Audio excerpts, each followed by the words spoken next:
shit's insane. Deku as Shanks reincarnate? He haki pressures entire cities, one-shots the biggest threats, then cuddles Momo under the stars like the ultimate Chad. No quirk, all dominance. This straw hat monster just ended wars and stole hearts. Peak fucking fiction. Welcome, legends, to Chronos Recom. I wrote this story myself, so if you have any suggestions or what-ifs you want to see, drop it in the comments below. Also, just wanted to let you know I've got a Patreon set up now for anyone who wants to support the channel directly. You can get early access to stories, submit direct fan requests, and get exclusive content. It's totally optional, but if you want to help keep these stories coming, check it out. Links in the description. And don't forget to subscribe, like, and hit that bell so you never miss an upload. Let's dive into this story. The dock smelled like salt and diesel and old wood. The kind of smell that gets into your clothes and stays there for days. Izuku Midoriya was 10 years old, sitting on the edge of the longest pier in Musutafu's shipping yard, a juice box in his right hand, and his bare feet hanging 6 inches above the water. He had been here since dawn. The workers knew him by name. The foreman, a man named Hanada with a sun-creased face and a habit of slipping him caramels, had waved at him from the crane tower an hour ago. He was watching the cargo ships breathe. That was how he thought of it. Each container that swung through the salt air was a long inhale.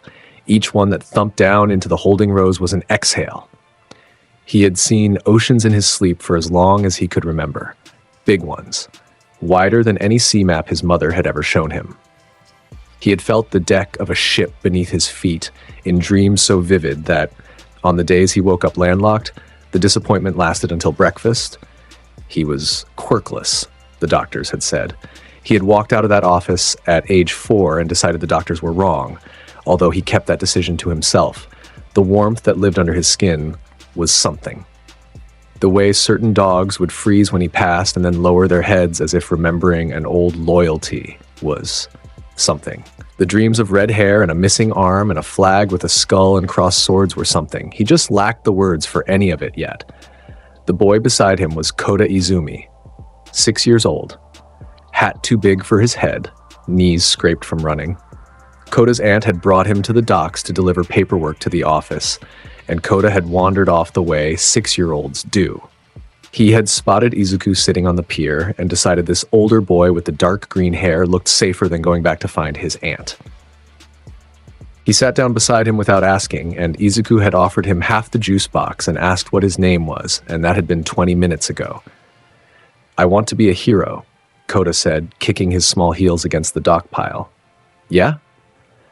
"My mom and dad were heroes." Kota's voice went flat the way kid voices go when they're trying to sound bigger. "They died on the job, saved a lot of people." Izuku looked at him for a long second. He had a way of looking at people. Even at 10, that made them feel like the only thing in the room. They sound like the best kind. Kota's lip trembled. He covered it by drinking the rest of the juice in one long pull. That was when the water exploded.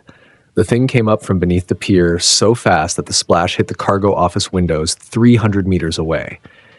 It was massive. Scaled. 40 feet of muscle and tooth, the jaw structure of a saltwater crocodile mated to the bulk of a sperm whale, and the eyes of something that had been hunting in dark water for a long time. The Hero Registry called it a Class B amphibious villain. The fishermen up and down the coast called it the Lord of the Cove and refused to go out past the breakwater on certain nights. It had come for the cargo. Specifically for the shipment of refined synthetic muscle protein in Hold 7. It had been planning the strike for weeks. The plan went sideways the moment it saw the 2 children on the pier. The alarm started screaming. Hanada's voice came over the dock loudspeaker, sharp and high and already breaking, workers scattered. Containers thudded down at unsafe speeds as the crane operators bailed. The hero response time on the alarm was projected at 6 to 8 minutes. The thing moved in seconds. Izuku felt it before he saw it. The pull behind his sternum, the warmth under his skin, the half-second flash of a future he should have had no business seeing. A scaled head rising, a jaw opening, a small boy in a sun-faded t-shirt being lifted off the pier in pieces. His body moved before his mind finished the thought. He crossed 40 feet of dock so fast that the security camera footage, when it was reviewed later that night, would show a green smear for 2 frames and then a green-haired boy standing in front of Kota with his one good arm thrown across the smaller child's chest. His left arm was already where the jaw was closing. The teeth came down. He did not scream. The pain was enormous, a white wall, the kind that should have dropped a grown man to his knees and left a child unconscious. He stayed standing. His vision narrowed and narrowed again. He felt his shoulder come apart. He felt the saltwater spray hit the wound and the cold of it. He felt blood pour down the side of his ribs and pool in his shoe. He felt Kota. Kota was behind him on his knees, both hands pressed over his mouth, the eyes blown wide. The villain reeled back, surprised by the bite, jaw working as if trying to understand the texture of what it had taken. Pieces of dock railing scattered across the pier from where its tail had whipped through them. It lowered its head for the second strike. Izuku did not run. His right hand reached behind him and found the back of Kota's shirt and pulled the boy in close against his hip. His hair fell forward across his eyes. He raised his face. He looked at the thing. Something in him opened. It was not a memory. It was older than a memory. It was the way a riverbed remembers as being carved long before any water that touches it now was rain. The pressure climbed up his spine and pushed outward from his ribs and from the soles of his feet and from the place where his arm had been and from the place behind his eyes where the dreams of red hair lived. Black and red lightning erupted across the dock. It was a sound that men who had served in artillery battalions described later as half familiar. The boards beneath his feet cracked outward in a halo. The paint on the nearest container blistered. The seagulls on the warehouse roofs all dropped from the sky at the same instant and lay in the gravel like fallen leaves. The villain froze. Its pupils blew open until the yellow disappeared. Its tongue lolled. The muscles down the length of its spine went slack in stages, the way a long rope goes slack one section at a time. It pitched forward and slammed into the pier with the weight of a small building. The dock pilings flexed. Foam came out of its nostrils. Every dock worker still conscious on the property went to their knees at the same time. Some of them were 200 meters away behind concrete pillars. They went down anyway. Hanada in the crane tower would say, later, that it felt like a mountain had set itself on his chest and then sent flowers afterward. Kota was sobbing. He was clutching Izuku's right leg with both hands, his small face pressed into Izuku's thigh, the words pouring out of him in the way a 6-year-old says them when he has just decided everything that ever happened to him is his fault. I'm sorry. I'm sorry. I'm sorry. Izuku looked down at him. He did this thing with his face.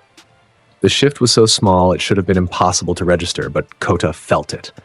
The wildness that had been there an instant ago, the storm pressure, the thing that had folded a 4-ton villain into a heap on the dock, it just stepped back behind a curtain. What stood in front of Kota now was a tired 10-year-old with one arm and a smile that started at the corners of his mouth and reached his eyes by the time it finished forming. His right hand let go of the boy's shirt. He reached behind his back. The straw hat was there. He always carried it. He had bought it at a thrift market for 200 yen when he was 8, and had felt the seller stare at him as he picked it up, as though the seller had been waiting decades to give it to its proper owner. He had worn it every day since. He set it on Kota's head. The brim came down over the boy's eyes. "It's just an arm," he said. His voice was rough from the salt and the blood, but the words came out warm. "I'm glad you're safe."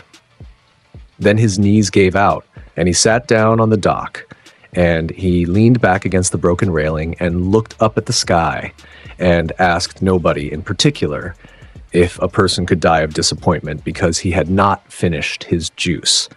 The hero response arrived 4 minutes later. The hospital staff that worked the trauma ward at Musutafu General that day spent the rest of their careers trying to explain what they had seen. A pediatric arm amputation at the shoulder, traumatic, no surgical intervention possible. The patient brought in with the stump packed in salt water and cloth by the dock foreman. They had expected shock. They had expected catastrophic blood loss. They had expected a child who was at best going to lose consciousness somewhere in the ambulance.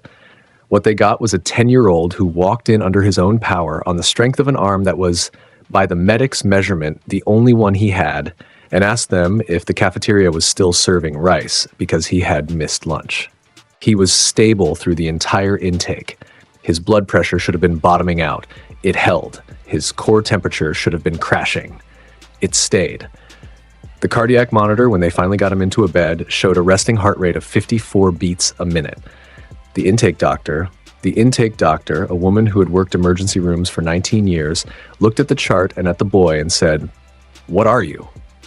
In a voice she had used on exactly 2 patients in her career, Izuku looked up at her from the bed. He still had the broken juice box in his right hand. He had refused to drop it on the ride in. "I think I'm Izuku," he said. He smiled at her, and she had to leave the room for a minute. Izuku Midoriya arrived at the hospital 14 minutes after the call. She came down the corridor at a run that her body was unprepared for, and she shoved past 2 orderlies and an attending nurse, and when she reached the door of his room, she stopped. She stopped because the door was open, and she could see him from the hallway, propped up against the pillows, his shoulder packed in white, his hair messy, his one hand making big, slow gestures at a nurse who was laughing. She walked into the room. He looked up. "Hey, Mom." He smiled at her. The smile was so steady and so warm that it broke her in a way that nothing else in her life had ever broken her, including the day she had been told he was quirkless. She put her hand over her mouth. She crossed the room. She sat on the edge of the bed. She did not say anything for a long time, and when she finally did, it was just his name. Just Izuku. She said it 3 times. He let her hold him. He let her press her forehead against his hair and weep into it. He patted her back with his one good hand and told her it was all right. He told her he was sorry he had missed dinner. He told her the rice in the hospital cafeteria was probably worse than hers, and she laughed through the tears in the choked, half-broken way. A person laughs when they are trying very hard to be the parent in the room, and discovering that their 10-year-old has decided to be the parent instead. Koda's aunt arrived an hour later. The boy was still wearing the straw hat. He refused to take it off for the doctors who wanted to check him for shock. He refused to take it off for his aunt, who tried to gently lift it. He refused to take it off when he climbed into the hospital bed beside Izuku and curled up against the older boy's right side and went to sleep with his small fist closed around a fold of Izuku's hospital gown. Inko looked at her son. Her son looked back at her with an expression and so old and so tired and so kind that she did not know what to do with it. "He needed it more," Izuku said about the hat. She nodded. She held his hand. She did not let go for the entire night. The morning news led with the story. A quirkless 10-year-old had stopped a Class B amphibious villain at the Musutafu shipping docks and saved a child. He had lost his arm in the process. The villain was in containment at the Saitama Specialty Unit with neurological damage that the attending heroes were describing as unprecedented. There was footage. The security camera on the pier had caught the lightning. It had caught the way the dock cracked outward. It had caught the moment the villain folded. The Hero Commission asked for the footage to be classified within 6 hours.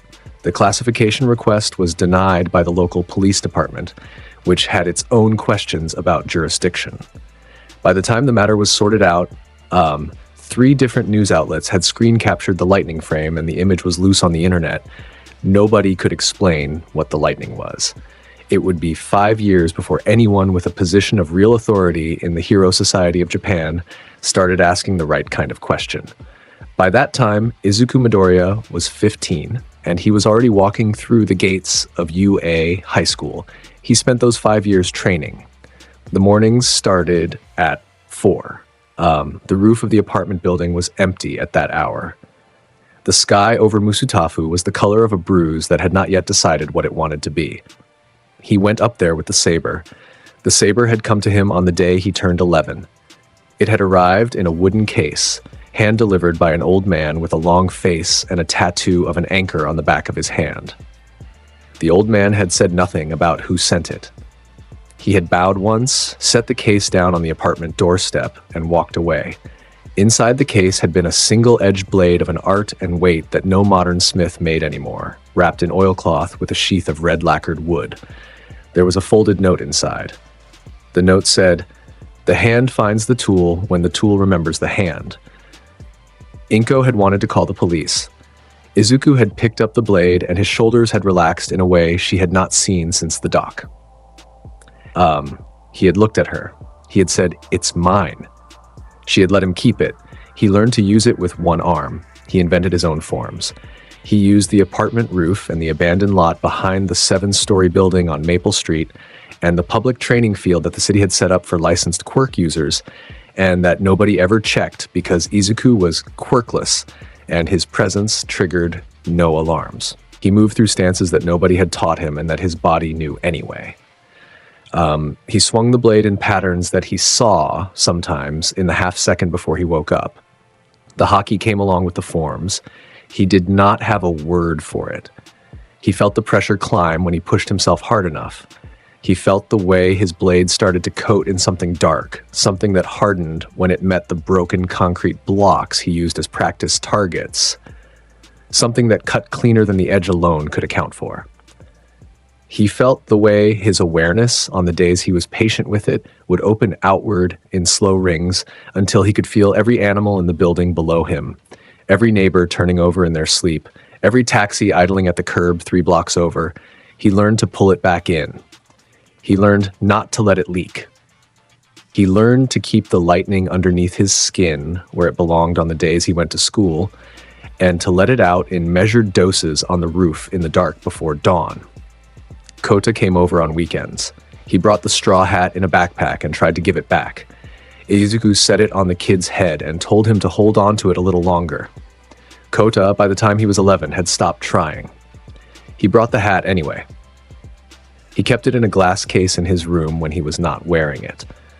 He had also, by the time he was 11, decided exactly what kind of hero he was going to be, and the decision had nothing to do with his late mother and father and everything to do with the green-haired older brother he had picked up on a pier when he was 6. Inko learned. She learned to bring her son a second breakfast. She learned to argue with him about sleep. She learned that when she sat by the window with her tea and watched him on the next roof over, moving in the half-light, she was watching something that the world had no shelf to put on. She learned to stop being afraid of it. She learned to call him before he picked up the saber in the morning, so he would come down for tea first. On the morning of the UA entrance exam, she made him 3 rice balls and walked him to the door. She did not cry. She put her hand on the side of his face. She said, "Come home for dinner." He kissed the top of her head. He told her he would. He shouldered the strap that held the saber against his back, set the straw hat on his head, and walked out into the morning with the easy step of a man going to work he had been doing for centuries. The crowd outside the UA entrance exam was the loudest collection of teenagers in the country that morning. Hundreds of them. The whole front courtyard was a wall of quirks waiting to be tested.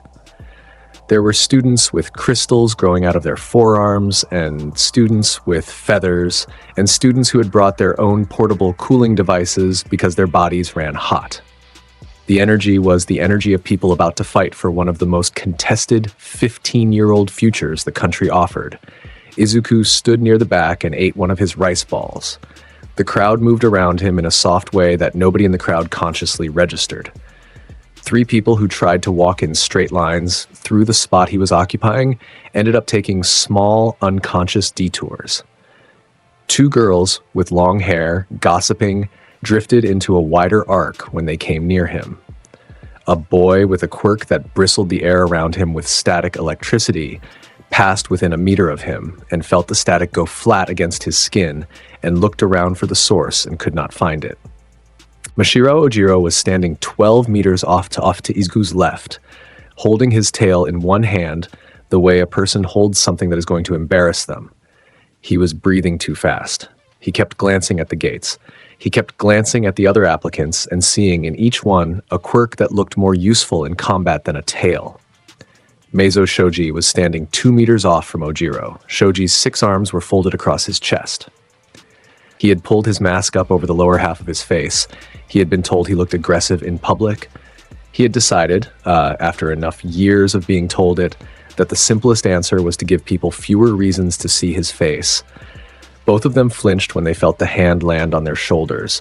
Izuku had crossed 12 meters in the time it took them to look up. He was between them now, his right hand on Shoji's shoulder, and his ribs lined up beside Ojiro's left arm. He had eaten his rice ball, and now he was patting both of them on the back with the warmth of someone who had known both of them for years. Shoji, who had spent his entire adolescence pulling away from physical contact with strangers, did the most surprising thing of his life. He relaxed. "Don't sweat it," Izuku said. He looked from one to the other. His face was warm. His one arm was relaxed at his side. "Trust your gut and watch each other's backs. That's all any of this is."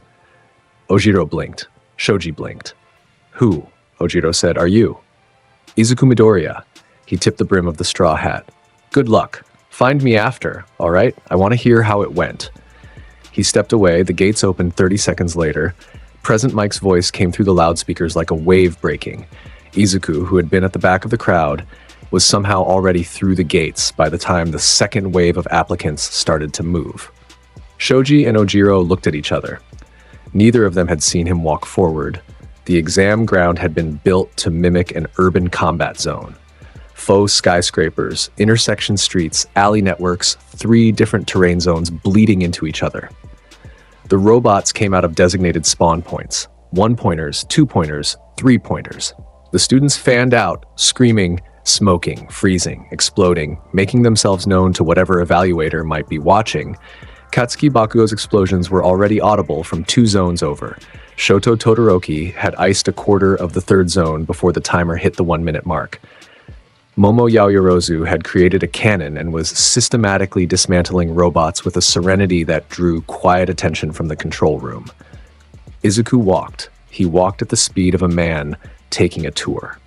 His hand rested on the hilt of the saber. The straw hat sat on his head at an angle. He was reading the field. His observation haki was open across the entire course. He was tracking, at minimum, 23 other applicants, 46 active robots, 11 civilian prop dummies, 3 structural points where the course's designers had built in scripted collapse triggers, 2 doors that had been forced open early by an applicant's pressure attack, 1 applicant with a quirk that required ambient moisture and who was therefore at a disadvantage in this zone, and 1 Kyoka Jiro, 16 years old, currently pinned under a slab of decorative concrete that had come down off a 3-pointer shockwave strike 2 streets away. The slab had landed on her leg. The leg was unbroken. The slab weighed 800 kilograms and she had no leverage. The dust had hidden her from the other applicants' sight lines. She was using one of her earphone jacks to feed sound into the concrete to try to sense the weight distribution. She was thinking about how much time the exam had left. Izuku started walking toward the source of the collapse. He was 3 streets away from her. He did not look at her at any point. He looked at the robot that was about to fire its second shockwave round and bring down the next ledge of the collapsing structure right onto the spot where the rescue would have to happen. He drew the saber. He drew it with his right hand, and the blade came out clean. And the angle of his arm was the angle of a man who had drawn a sword 10,000 times before he had a body that knew the count. He set the blade at his hip. He turned his body sideways. He breathed in. He poured haki into the steel. The edge went dark. The air around the saber thinned. The temperature in a 1-meter radius around him dropped 0.5 degree. The straw hat on his head fluttered as if a wind that nobody else in the exam zone could feel had decided to pass through. He swung, right to left, horizontal. 1 motion. He named the cut because the cut deserved its name. Kamusari. The wave of black and red energy left the blade and crossed 3 city blocks of the exam zone in under a second. It split the air with a sound that the recording equipment in the control room would only partially capture. It cleaved the 3-pointer down the center line, top half sliding off the chassis, base toppling. It split the falling debris column directly behind the three-pointer into 4 discrete pieces, each piece falling outward from the central impact point at the angle that would carry it away from Kyokajiro's body. The pieces landed with 4 separate thuds. None of them touched her. The robot's chest cavity collapsed. Its rescue value, scored by the proximity to a trapped civilian, registered on the exam scoreboards a beat before the destruction value did. He sheathed the blade. He walked the 3 blocks to her. By the time he got there, the dust had settled. She was sitting up, one earphone jack still pressed against the concrete, the other resting across her shoulder. She was staring at the splits in the debris. "You okay?" he said. He offered her his hand. He had to crouch to do it because she was on the ground, and he could not hold both her hand and his own balance with only one arm. He braced his knee against the curb.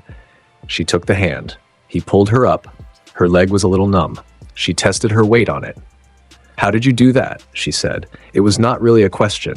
It was a statement she had wrapped a question mark around because the rules of conversation required one. "With a sword," he said. She laughed. She did not mean to. It surprised her. He grinned at her, and the grin was the kind of grin that did not press for anything, that asked nothing of her, that did not even care if she remembered it. He tipped the brim of the hat. "Get to safety, or get back into the exam. Whichever feels right. I've got more rounds to make." He walked off. She stood there for a long second. Then she went back into the exam, because Kyokajiro had not come this far to sit out the rest of it on a curb. But she did look back, once halfway down the block, to see where he had gone. He was already 4 streets away, helping a different applicant get out from under a different beam, his one hand on the kid's elbow, and the kid laughing. Actually laughing. In the middle of an entrance exam. The control room had gone quiet. Present Mike was paused at the edge of his usual play-by-play. He had a cup of coffee that had stopped being warm 15 minutes ago. Eraserhead was leaning forward in his chair, one elbow on the console, his eyes on the central monitor. Vlad King was standing. Midnight had her hand against the side of her face. Nezu was holding his coffee cup like it was attached to his palm. The monitor was looped to the swing. They had played it back 3 times. "That technique," Vlad said. "No record," one of the analysts said. The analyst was 25 years old, and her job was to cross-reference applicant quirks with a national database that contained nearly every registered quirk in Japan. "No quirk on file, subject registered quirkless at age 4. "Quirkless," Nezu said. "Yes, sir." The room considered that. "His rescue points," Eraserhead said. The analyst looked at her screen. "Already the highest in the test. He's been in the exam for 4 minutes. "His villain points?" 22. The robot he cut counts as a 3. The rest are situational. He's barely fought anything directly. He keeps moving towards students who don't see they're in trouble yet. Nezu set his coffee down. He did not pick it up again. "Find the file," he said. "Find his middle school record. Find his medical records. Find the dock incident. Find everything we have on Izuku Midoriya." Eraserhead looked across the room at the principal. "The dock?" "The amphibious thing 5 years ago," Nezu said. "The quirkless boy with the arm. The lightning footage that the Hero Commission tried to classify. That was him."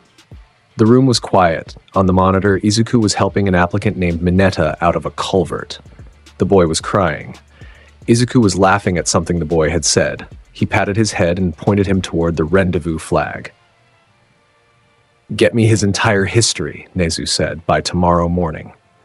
The exam ended. The acceptance letters went out a week later. Izuku came home from school, kicked his shoes off at the door, dropped his bag in the hallway, and walked into the kitchen, where his mother was holding the unopened envelope with both hands and trying to decide whether to give it to him before or after dinner. He took it. He opened it. He read it. He looked up. He smiled. "I made it." She hugged him. She squeezed too tight. She held on for a long time. He let her. He patted her back. He told her the rice smelled good and asked if there was extra. There was extra. The Hero Commission was less sentimental. By the time the letter arrived at his apartment, the commission's review board had pulled his file, read it, called Nezu, demanded an explanation, received an explanation that satisfied nobody, and tabled the matter for the sports festival, where they had decided they would get a clean look at him in a controlled environment. Nezu, sitting at his desk with the file open and a fresh cup of tea, had read the doc report 3 times. He had read the doctor's vital signs note. He had read the hospital admission. He had watched the security camera footage of the lightning twice. He had pulled up the entrance exam footage of the sword swing and watched that twice too. He took a sip of his tea. He set it down. "What a year this is going to be," he said. He almost smiled. The first 3 weeks of UA went the way these things go. Orientation, class assignments, Aizawa's expulsion bluff that he did not run this time because he had already read Izuku's file and decided that whatever the rest of these students needed, his presence in the room would arrange. Izuku settled into Class 1A the way water settles into a vessel. Everyone gathered around him without realizing they were doing it. Mina Ashido decided within 48 hours that he was the best person in the building and made it her policy to sit near him at lunch. Hagakure thought he was funny. Sato thought he was kind. Tokoyami liked him because Izuku had not, on day 1, looked at Dark Shadow and made a face. He had instead asked Tokoyami what kind of music he liked, and the answer had led to a 40-minute conversation about Western metal bands and the philosophical mood of certain album covers. Aoyama walked up to him on day 3 and announced that he was now Izuku's rival in glamour. Izuku looked at him, took in the cape, the chest piece, the smile, and said, "Your sparkle is honestly the best thing I've seen all week. You're a star." Aoyama opened his mouth and closed it and went and sat down with his lunch tray and did not move for 10 minutes. He had not been prepared for that. Ida tried to be class president. He won the vote. He set up rules for the door entry. Izuku ignored the rules in a way that was so warm and so unbothered that Ida found himself unable to enforce them, and instead found himself by the end of the 2nd week sitting next to Izuku at lunch and asking him for opinions on classroom policy. Izuku gave them. The opinions were good. Ida modified 2 of his rules. The class ran better. Bakugo sat at the back. He watched Izuku the way a hawk watches a creature it has not yet decided is prey or whether. He had not spoken directly to Izuku since the start of the school year. They had grown up 2 blocks from each other. They had been on the same elementary school playground until they were 10. Bakugo had been the explosion-fingered boy with a future, and Izuku had been the quirkless boy who took the long way home, and then the dock had happened. And the next 5 years had been an uneven, unpleasant march of watching Izuku grow into someone who refused to look smaller than him. The other day, Bakugo had walked past him in the hallway. Izuku had said his name. "Hi, Bakugo." Plain. The way you greet a person you respect. Bakugo had not answered. He had gone home and broken a punching bag. He was waiting. He did not know for what yet. He thought he was waiting for a fight. The cafeteria incident arrived in the 4th week, and he was wrong about the fight. The UA cafeteria served lunch in shifts. The first shift was Class 1A through 1D. The room was loud. The smell was a layered thing. All Might's recommended yudofu in the steam tables, the curry bread special at the second counter, the rice from the back, the iced barley tea in the dispensers. Izuku was on his 2nd bowl of rice, eating it with the focus of a man who had strong feelings about the proper preparation of short grain. Koji Koda and Mezzo Shoji were sitting 3 tables over. They had become friends in the slow way 2 quiet people become friends. Koda spoke through his hands and through his connection with animals and barely spoke to humans at all. Shoji spoke through his arms and through choices about when to fold them and through the mask he kept pulled up across the lower half of his face. They had figured out in the 2nd week that they could spend an entire lunch period together and exchange 6 words and walk away feeling understood. They had been sitting at that table when the 3 men walked in. The men had Hero Agency lanyards around their necks. The lanyards had been forged. They had been waved through the building's main checkpoint by a security officer who was new on the job. They had been in the building for 13 minutes. They had walked past 2 classrooms, the gym entrance, and a storage room marked heavy equipment before finding the cafeteria. They'd been waiting for the noise to peak.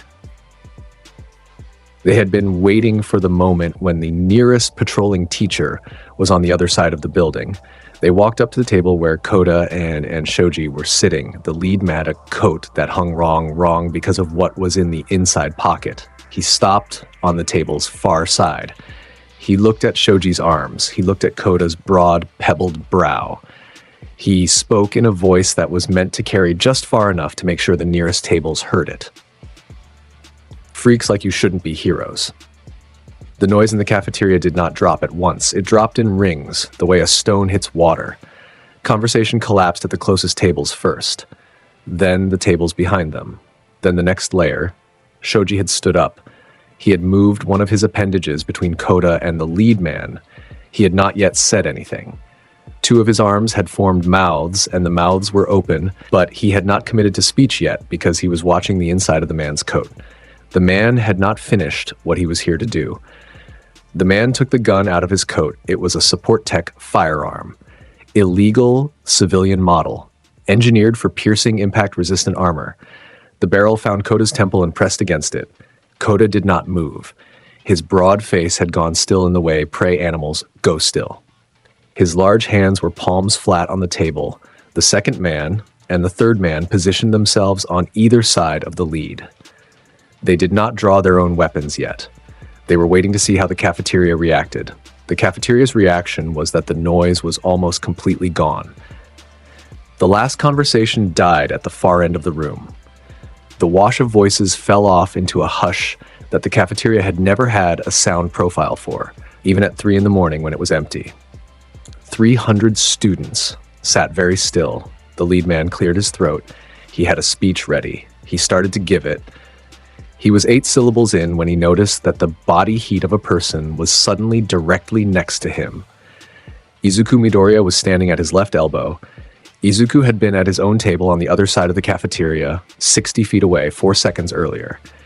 Nobody had seen him cross the room. The 2 students at his table would later report that they had looked at his chair, and his chair was empty, and the seat cushion was still warm, and his rice bowl was still half full, and nobody had heard his chair move. The applicants closest to the door of the cafeteria would report that they had felt a soft displacement of air, the kind a ceiling fan makes, and nothing else. He was beside the man now. His right hand was loose at his side. His thumb was resting near the hilt of the saber, but his hand was open. His head was tilted at a slight angle. He was looking at the gun, then at the man, then at the gun again. The expression on his face was the expression of a person trying to decide whether the problem in front of him was educational or terminal. He spoke at a volume that carried only because the room was silent. Pistols aren't for threats. He paused. The pause had weight.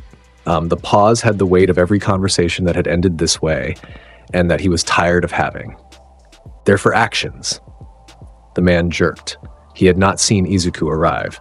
The gun barrel came off Koda's temple by an inch. He swung his head toward Izuku, and his finger tightened on the trigger guard in the half-conscious way that men who have never actually fired a gun in a fight tighten their fingers. And he opened his mouth to say something. "You're missing an arm, kid. Back off, or..." Izuku's eyes narrowed. The shift was so small that most of the cafeteria missed it. A few people, including Jiro at her table and Aizawa in the doorway 30 meters back, who had just arrived and stopped in his tracks, caught it. The shift was a thing that did not look like much. It looked like a person setting their weight in a slightly different way. He released a pinpoint burst of Conqueror's Haki. It was a thing he had been practicing for 6 months. The principle was straightforward, and the execution was the height of his control. He poured the pressure outward in a tunnel only wide enough to contain a single human nervous system. He aimed the tunnel at the man with the gun. He held it for a quarter of a second. The man's eyes rolled back. His face hit the cafeteria table directly in front of Koda. The gun was still in his hand, but his fingers had gone limp. The cafeteria saw the front of his teeth bounce off the laminate. The second man and the third man, on either side of him, both drew their weapons. They drew them in unison. Their hands went into their coats and came back out with 2 more illegal firearms. Izuku looked at them. He did not raise his voice. He did not move his hand off his saber. He did not even shift his weight. He just looked at them. The black and red lightning was a flicker. It came up around his boots and arced once across the cafeteria floor and was gone. Most of the people in the room did not see it. Some of them, sitting closer, swore later that they had felt it on the back of their necks like a brush of static. Both men collapsed. The thumps were two distinct sounds because they hit the floor a fraction of a second apart. Their weapons clattered. Their eyes were rolled back. Their breathing was steady. None of the three were dead, but none of them were going to be helpful to anyone for at least an hour. Izuku turned to the table. He looked at Koda. He looked at Shoji. "You guys all right?" Shoji blinked. Koda's hands were trembling. He nodded twice. "Anyway," Izuku said, "are you going to finish your dessert?" He pointed at the half-eaten pudding cup in front of Koda. Koda looked down at it. He looked back at Izuku. He laughed. It was a short laugh, half surprise, the laugh of a person who had not laughed in front of strangers in a very long time, and the laugh broke something in the cafeteria. The first held breath went out. The room came back to life in the same kind of slow, expanding rings that the silence had moved through earlier, in reverse. Izuku walked back to his table. He picked up his rice. He sat down. He kept eating. The cafeteria reaction took its time, but it came. Phones came out of pockets and were quickly hidden again because phones were against UA policy in the cafeteria. Two students openly violated the policy and took video anyway. The video would never make it past UA's firewall, but it would live on a hard drive in a senior's bedroom for the rest of the year. Bakugo at his table sat with his jaw locked and both palms flat on the table. He had watched the whole thing. He had watched Izuku cross the room. He had not seen the cross either. He had watched Izuku stand next to the gunman and speak in that voice. He had watched the man's face hit the table. He felt a specific kind of fury. And the fury was the fury of a person whose framework had been built around the idea that he was going to be the strongest person in every room he walked into.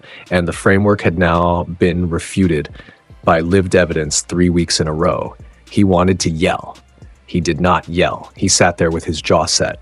Todoroki, 2 tables over, watched Izuku return to his rice.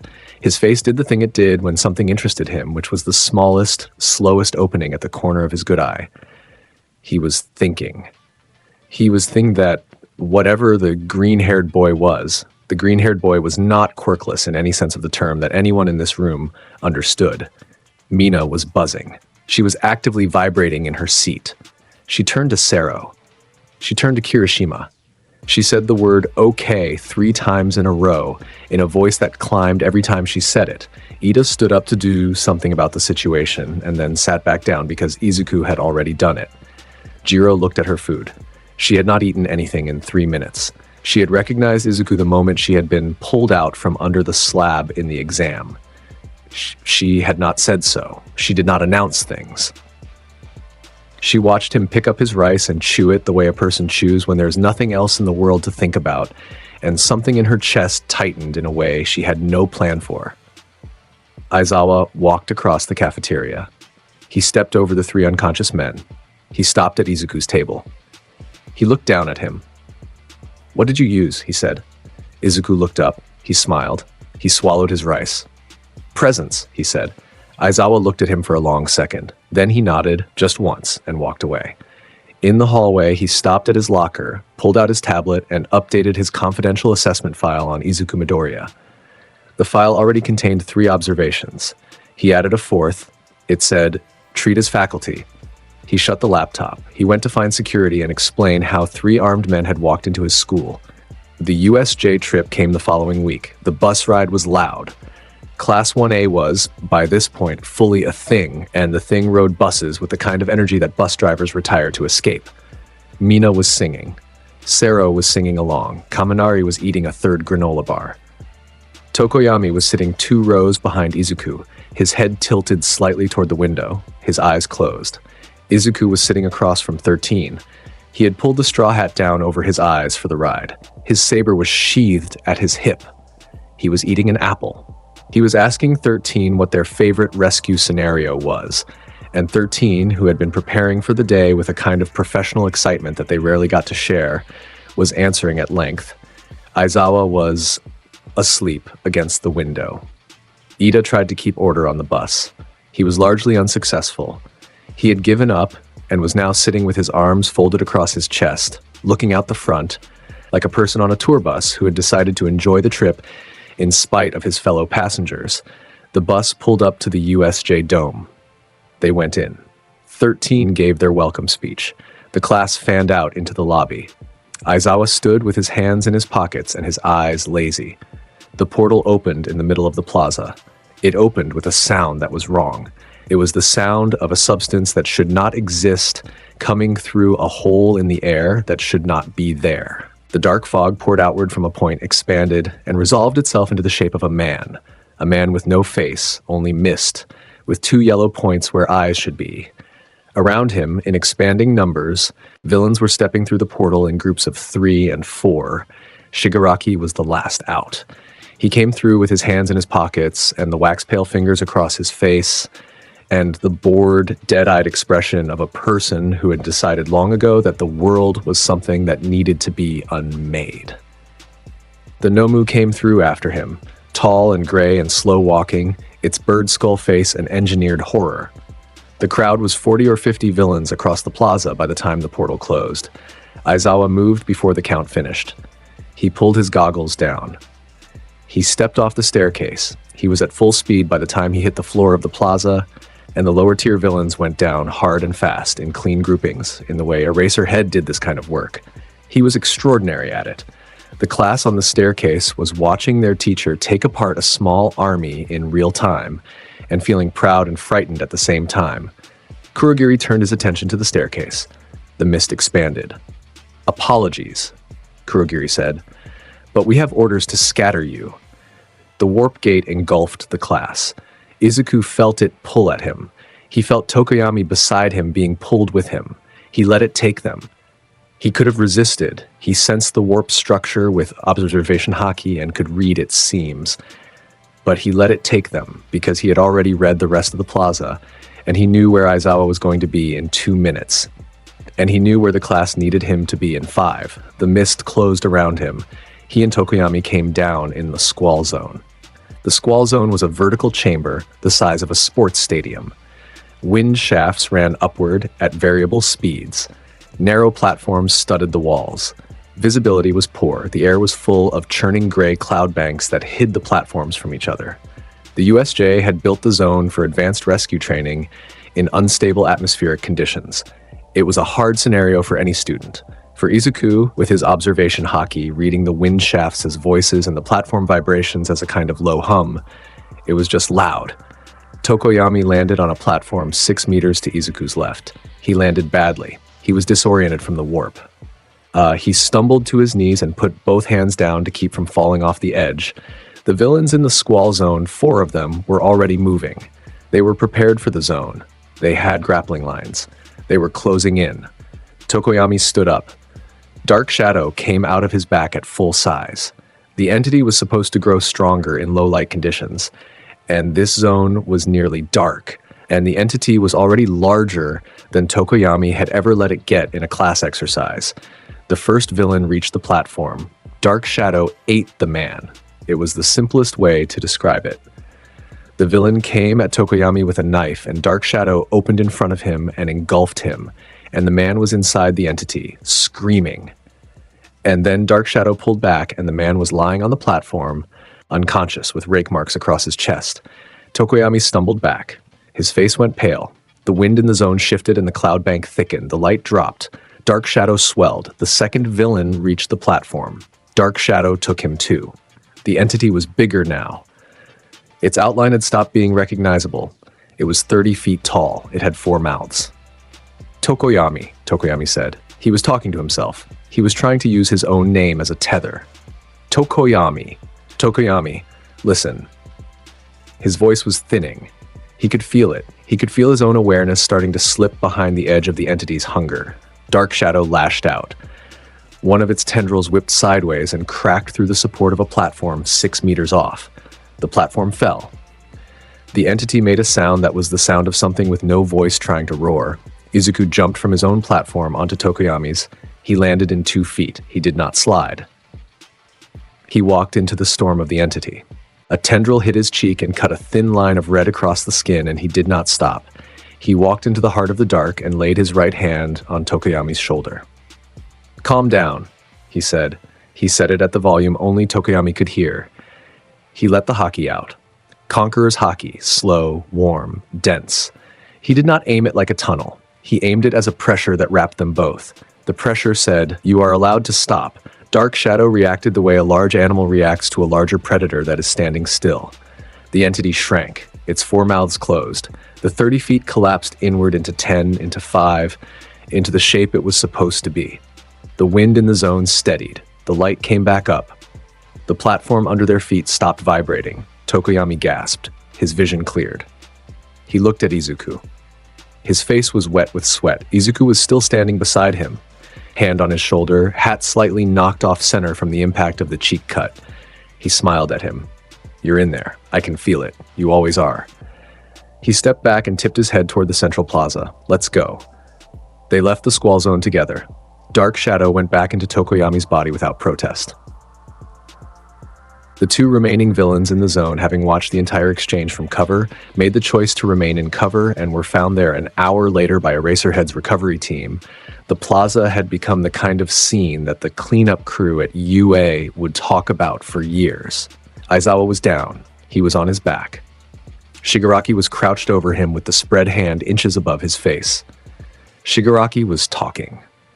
He was monologuing in the soft, broken voice he used when he was tired or excited, about the nature of heroes, about the way symbols decayed, about how the central premise of hero society was a story that adults told children to keep the children from looking at the world the way it actually was. The Nomu stood beside him. The thing was loose now. It had snapped its restraint. It was watching Aizawa breathe with the engineered patience of something that had been built to do exactly one thing. The class was on the stairs. Most of them. 13 was down at the lower landing, one arm still pulled in tight against their suit, the suit ripped open at the back where Kurogiri had hit them. 13 was conscious. 13 was hurt.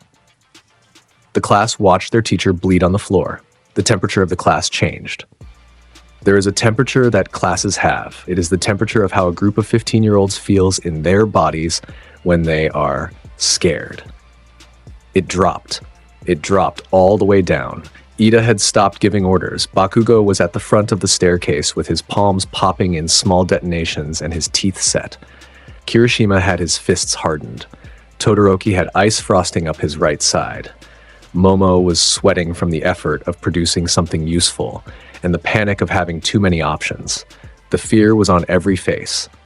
Then Izuku and Tokoyami came in through the side entrance. They walked across the plaza. The class did not see them at first because the class was watching Shigaraki.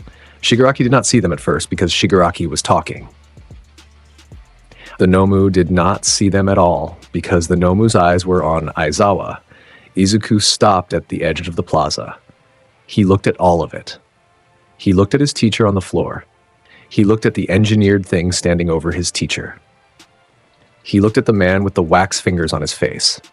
He looked at the villains in their broken ring across the plaza floor, the ones still able to fight after Aizawa's work, and the ones who were starting to remember they had been hired for this and to consider the next move. He moved to the front of his class.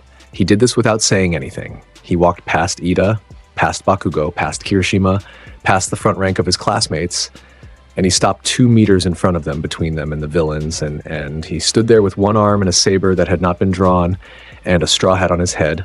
The black and red lightning started at his boots. It crept up his ankles. It climbed his calves. It crept up his ribs. It traced the line of his good shoulder and crackled along the empty space where his other shoulder had been, and then it climbed up the side of his face and tangled in his hair. The weaker villains in the outer ring started going down. They went down without anyone touching them. The ones with the cheapest quirks and the loosest convictions felt their knees go first. They dropped to a kneel. Their breath caught. Their vision went black around the edges. The ones who had joined the League for money started losing consciousness in waves. They went over backward. The thump of a body hitting the plaza tile became the only repeated sound in the room. Shigaraki noticed. He looked up. His head came up off Aizawa, and he turned, and he saw Izuku for the first time. The class behind Izuku felt something against their backs. It was not pressure. It was the opposite of pressure. It was the feeling of standing in front of an open fire on a cold night. It was warmth. It was a wall of warmth that said, I am here, and you are behind me, and what is in front of me does not get to you. Bakugo in the front rank felt it on his back. He stopped popping his palms. His hands went still. He looked at Izuku's back with an expression that nobody else in the room was looking at him to see, which was a good thing for him, because he could not have hidden it. Shigaraki stood up. He stepped off Aizawa. He took one step forward. He held his hands out at his sides. He laughed in a thin voice that scraped the back of his throat. "And what are you supposed to be?" he said. Izuku did not answer. He drew his sword. He drew it with his right hand. The blade came out clean. He angled it down and to the side, the tip almost touching the plaza tile, the edge facing outward. The lightning that had been wrapping his body now climbed onto the steel. The blade went dark. The air around the edge began to fold inward in the way the air folds around something that does not want to be looked at by light. He pointed the saber at Shigaraki.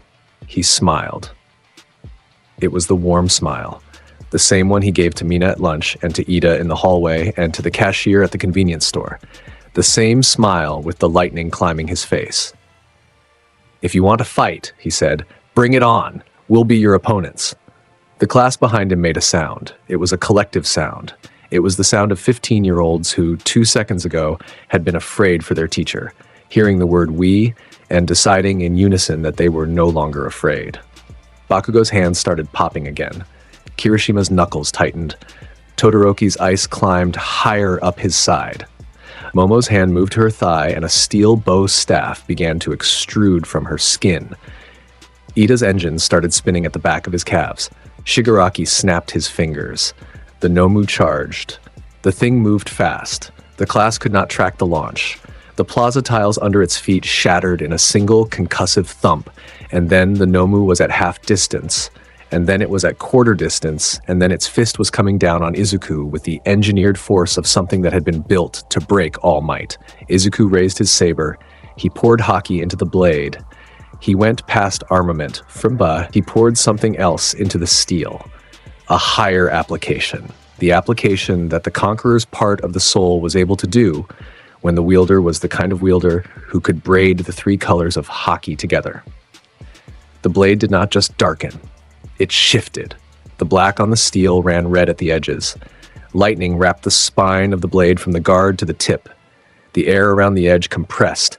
The tiles directly under Izuku cracked in a halo. He caught the Nomu's fist on the flat of his sword. The Nomu's momentum stopped. The shockwave from the impact did not move through the USJ facility. It split it. The dome above them tore open along a seam from the central skylight all the way down to the 3rd quadrant's wall, and open sky and afternoon sunlight poured into the facility for the first time in its history. The dust came down off the rafters. The villains, still standing in the plaza, staggered. The class behind Izuku felt the back of their hair lift in the displaced air. The Nomu's fist was a foot above the saber. Its arm was locked. The thing's eyes, which had nothing behind them, were focused on the blade. The bioengineered weapon could not register surprise. It registered failure.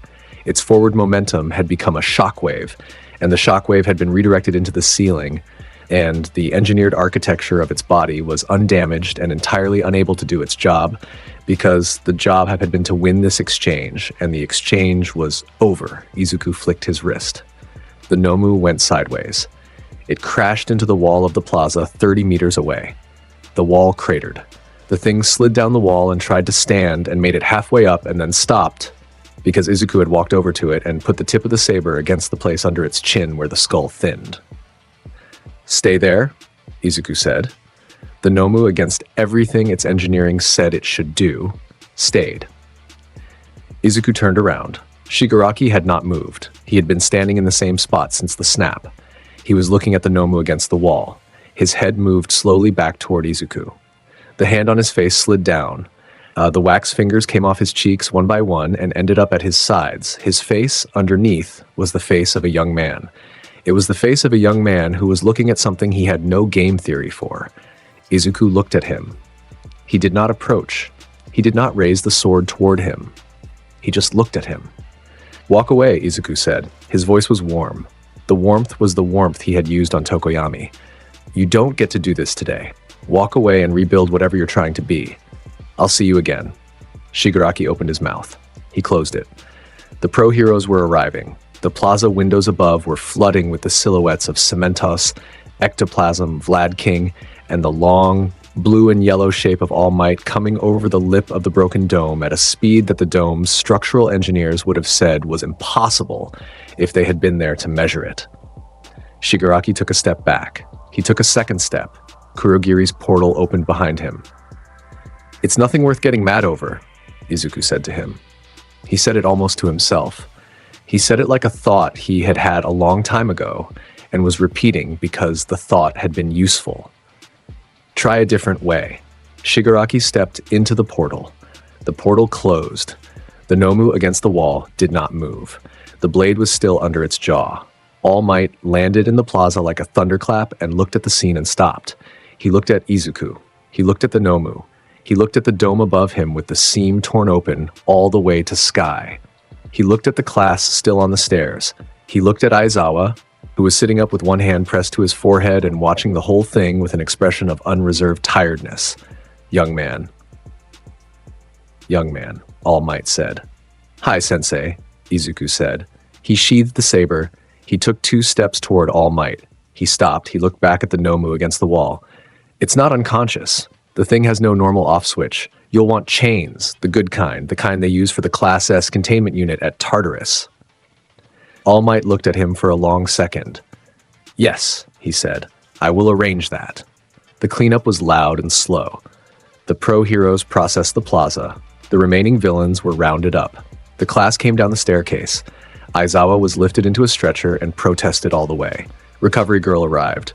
The Nomu was bound, eventually, in the chains Izuku had recommended, and even then it stayed bound only because the chains were laced with the kind of suppressive ink that the Nomu's engineers had not built it to fight. Izuku checked on his class. He went down the line. He stopped at every student. He asked each of them by name if they were hurt. He started with Tokoyami because he wanted to be sure. He went to Mina, and to Sato, and to Hagakure, and to Sero. He stopped at Bakugo last. He stood in front of Bakugo and looked at him for a half-second longer than he had looked at the others. "You all right?" he said. Bakugo did not answer. He stared at Izuku. His teeth were set. He nodded once. He turned and walked off the staircase and into the recovery line. Izuku watched him go. Then he sat down on the bottom step and pulled out the second of the morning's rice balls from his pocket and ate it. The infirmary hallway was lit a soft fluorescent and smelled like antiseptic. Izuku was sitting on a bench halfway down the hall. Tokoyami was sitting beside him. Both of them had paper cups of water from the machine in the corner. They had not said anything for almost 2 minutes. "How do you do it?" Tokoyami said. Izuku looked at him. "Carry what you carry," Tokoyami said. "Stay the way you are." Izuku drank from his cup. He thought about it. He gave the question the time it deserved. "I had a lot of practice," he said, "being something people didn't have a word for. Eventually you stop needing the word." Tokoyami sat with that for a long second. He nodded. He drank from his cup. He looked down the hall at the lit windows of Recovery Girl's office. "Thank you," Tokoyami said. "For what?" "For walking into the dark." Izuku smiled. He patted Tokoyami's shoulder. "Anytime." He meant it. The sports festival came 2.5 weeks after USJ. By the time the festival arrived, the country knew Izuku Midoriya's name. The footage from the cafeteria had stayed inside UA's firewall, but the footage from the entrance exam was public, and the footage from the dock 5 years ago was, due to a leak the Hero Commission had been trying to plug for half a decade, accessible to anyone with a moderate technical literacy. The 2 videos had been spliced together by a teenager in Yokohama and posted with the caption, "One arm, no quirk, no problem." It had been viewed 11 million times. The morning of the festival, the UA stadium was packed beyond rated capacity. The Pro Hero observation box was full. The Hero Commission had 4 representatives in the box, including a woman with steel gray hair and a tablet who took notes every time Izuku appeared on a monitor. All Might was there. Endeavor was there. The class parades came out one at a time. Class 1A's entrance generated a roar from the stadium that was the kind of roar that knew, by the time it began, that it was about to see something specific. Bakugo led the class because Bakugo had won the first event of the day. He walked out with his arms crossed and his face stone. The cameras found Izuku. He was 3 rows back in the class formation. He walked the way, he walked everywhere. Easy step, hat on his head, saber on his hip, one arm hanging at his side. The crowd that had been roaring did the thing crowds do when they see something they recognize and have built up emotionally. It went up another notch. The cameras held on him. Present Mike in the commentator's booth fumbled the cue for the next class's introduction. The festival ran its bracket. Izuku moved through the early rounds with the efficiency of a man taking a walk. He won his obstacle course position by floating on armament-coated footing across one stretch of the course and by cutting a falling crane in half with a horizontal saber strike that the slow-motion replay would show for years afterward. He took the cavalry battle by standing on his own shoulders, more or less, because his team was him and 3 other students he had selected at random, and the headbands accumulated to his team because the other teams kept losing them in ways nobody could entirely explain. The one-on-one bracket arrived after lunch. Izuku's first round was against a 3rd-year transfer student named Yoshindo, a vibration quirk specialist who had been seeded into the underclassmen bracket by a quirk of the schedule. Shindo had decided to play it personable. He came up to Izuku before the match and offered his hand. Looking forward to a great match. Izuku looked at him. He looked at the hand. He took it. He squeezed it warmly. He smiled. Yeah, let's have fun. The match lasted 9 seconds. Shindo opened with a full stadium vibration strike. Izuku read it before Shindo touched the ground. He stepped out of the resonance ring with 3 small steps. He closed the distance. He set the flat of the saber against the side of Shindo's neck. Shindo went down with a wide, surprised smile still half on his face. The crowd noise climbed. The second round was against a student from Class 1B, a girl with a clay manipulation quirk who had built an arena-spanning wall on the first match start signal. Izuku cut the wall with a sword swing that left the wall standing in 2 pieces with a 1 millimeter gap between them. The pieces did not fall for almost 3 seconds. The student behind the wall surrendered before he could close the distance. The semifinals came. Izuku versus Bakugo. The crowd noise rose when the bracket appeared on the monitor. The 2 of them walked out to the platform. Bakugo's gauntlets were charged. He had been working on a new version of his explosion vector technique. He had spent the morning warming up alone in the practice gym by punching a steel pillar until the steel had a crater in it. He looked at Izuku across the platform. Izuku looked back at him. The buzzer went. Bakugo opened with a full forward charge, both palms out, twin explosion jets at maximum thrust. The platform tile under his feet melted in a circle. He crossed the platform's width in just under a second. He swung his right palm with the gauntlet armed. The explosion came out as a focused cone. The cone hit the spot where Izuku had been a half second ago and went straight through that spot and continued out the back of the platform and detonated against the stadium wall 10 meters past the boundary line. The wall took the hit and held. The audience in the stands behind the wall flinched and clapped, and the noise climbed. Izuku was 3 meters to Bakugo's left. Bakugo pivoted. He came in again. He went into a short combination, left palm, right palm, a kick with the boot-mounted thrusters firing. He was, by any standard of judging this kind of thing, fighting at the level of a professional sidekick at minimum. His timing was good, his read was sharp, his ferocity was complete. Izuku read the combination before it landed. He did not draw the sword. He had decided at the start of the match that he would not. He fought with the empty hand. He fought with armament-coated knuckles and the footwork of a man who had spent 5 years on a roof in the dark before sunrise. He redirected Bakugo's palms with his own forearm. He sidestepped the kick. He let the second palm pass an inch from his cheek and felt the heat of it and did not flinch. Bakugo screamed. It was not a word. It was a sound. He came in again. The fight from the stands was the strangest fight of the day. Bakugo was throwing everything he had. He was fast and ferocious, and his quirk was at the upper limit of its trained capacity. Izuku was plainly not engaging. He was reading. He was redirecting. He was making Bakugo work, giving him nothing in return except the experience of being made to work.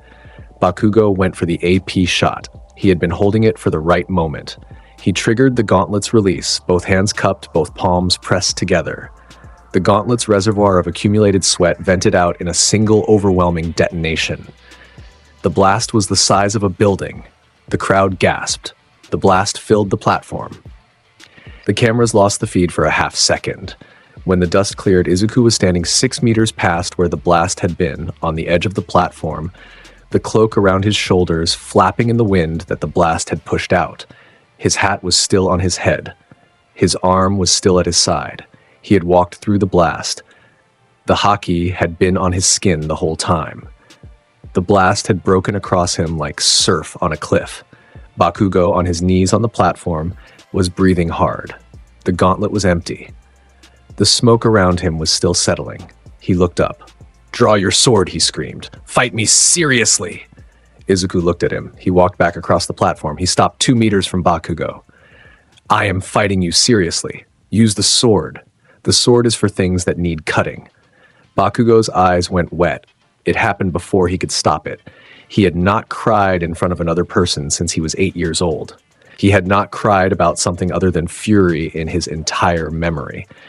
He felt the wetness on his face and the heat at the back of his throat, and he tried to push them back down, and the push did not work. He launched himself at Izuku again. Izuku swept his leg. Bakugo went down. He went down hard. The platform met his shoulder. He tried to get up. Izuku put a burst of pinpoint Conqueror's Haki on him, not enough to knock him out, just enough to hold him. The pressure pinned Bakugo to the platform with the firmness of a hand holding a bird, gentle and absolute. Bakugo punched the platform. He punched it once. He punched it twice.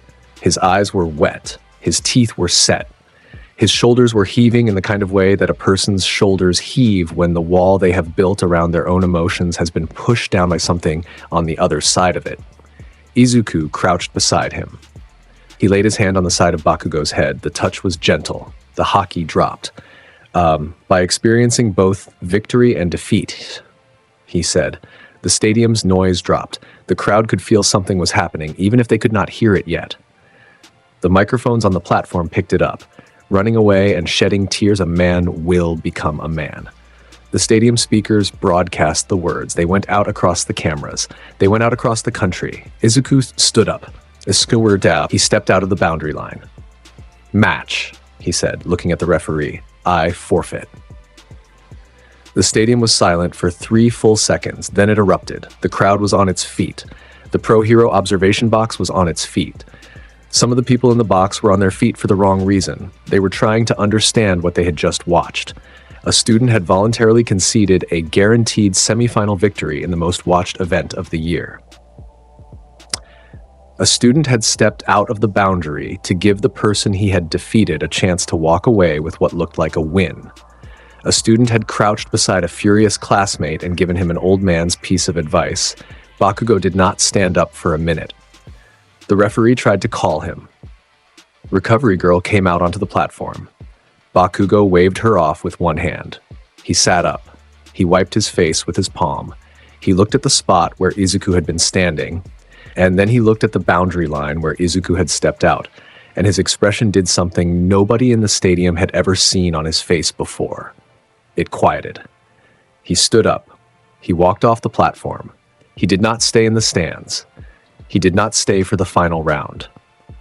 He went into the locker room. He sat on a bench. He stared at the wall for an hour. 3 days later, he walked up to Izuku in the hallway between Modern Hero Art History and Heroics Foundations, and he stood in front of him and he said, "Your sword's good." Izuku looked at him. He smiled. "Yours too. Your hands." "Yeah." Bakugo nodded. He walked past him. That was the most they would say to each other for 2 weeks. But Bakugo would stop trying to define the room. He would stop at least trying to define it against Izuku. He would start in his own time, defining it against himself. The final round of the festival went to Todoroki, who had defeated Ida in a clean match and who had used both sides of his quirk for the first time in his career. He had used both sides because, in the 3rd round of the day, Izuku had walked up to him before his match and asked if he was all right. Todoroki had not answered. Izuku had said, Your fire is yours, you know. Whoever gave it to you, you took it. Use it when you want. And then he had walked off. Todoroki had stood there for a long second, and then he had gone out onto the platform and had, mid-match, set his left side on fire and not put it out. When he stepped off the platform with the championship medal, he walked across the field, past the photographers and the press, and stopped in front of Izuku, who was sitting in the stands eating a paper bag of yakitori. Todoroki looked at him for a long second. "Thank you," Todoroki said. Izuku tipped the hat. "Anytime." Todoroki walked off. He did not say anything else. He did not need to. The Hosu City incident arrived sooner than expected. The internship period started a week after the festival. Izuku had received 72 offer letters, more than any first year in UA's history. He had picked a small agency in Hosu, a public safety outfit run by a heroine named Manual, whose quirk was water control and whose reputation was, by hero industry standards, modest. He had picked her because she did real work, and because her territory included a district that had been having a quiet problem with attacks on lower-level pro-heroes for several months running. The Hosu hero killer Stain had been operating in the area for half a year. Ida had picked the same internship. He had picked it for the same reason. He had picked it because his older brother Tensei, the pro-hero Ingenium, was the most recent victim. Tensei was alive. He was in a hospital bed 2 prefectures over. He would not walk again. Ida did not tell Izuku about his brother on the bus to the internship. Ida was a private person about his own grief. Izuku, of course, already knew. He had read it off Ida's posture the morning of the bus ride. Observation Haki was good for that kind of thing. He did not bring it up. He waited. He waited because he could feel that Ida needed to bring it up himself, in his own time, in his own way. They worked. The first 3 days of the internship were ordinary in the way internships were ordinary. Manual was a good teacher. Izuku and Ida ran patrol routes. Izuku met the local convenience store workers and learned their names. Ida memorized the district's traffic patterns. The third evening, Izuku bought a paper bag of pork buns from a stand near the train station and ate them while walking and offered one to a homeless man on the corner of Toba Road, and the homeless man took it and asked his name. Izuku told him, "You're the one in the videos," the man said. "Yes, sir. Good buns." "Yeah." The man went back to his patch of cardboard. Izuku tipped his hat and walked on. The 4th night was the night the city burned. The League's strike on Hosu was bigger than anyone in the prefecture had budgeted for. 12 Nomu were released across at the same minute. They came up out of stolen utility vans parked at the 4 highest population intersections. The vans split open. The Nomu inside them stepped out. 3 of the 12 had wings. Long, leathery wings that should not have worked at the body weight the Nomu carried. And that worked anyway because the engineers who had built them had not cared about aerodynamics. The Nomu fanned out across the city. The fires started in 4 districts simultaneously. A gas line rupture in the entertainment district added a 5th. The local pro-heroes were caught flat. Gran Torino had been in the city for a separate matter and was already moving when the alarms went up. Mount, Lady was on patrol in the next district over. Manual mobilized her agency. The hero response in raw bodies was good. The hero response in coordination was a mess. The Nomu had been designed to attack pro-heroes head-on, and the pro-heroes who engaged them found themselves engaged. Stain had been waiting for this. He had positioned himself in an alley off Takoba Municipal Hospital Road 2 hours before the Nomu came out of the vans. He had been planning, when the chaos broke, to use the cover to take down a specific high-profile pro-hero who had been moonlighting for the agency he had targeted before. What he got instead was Ida.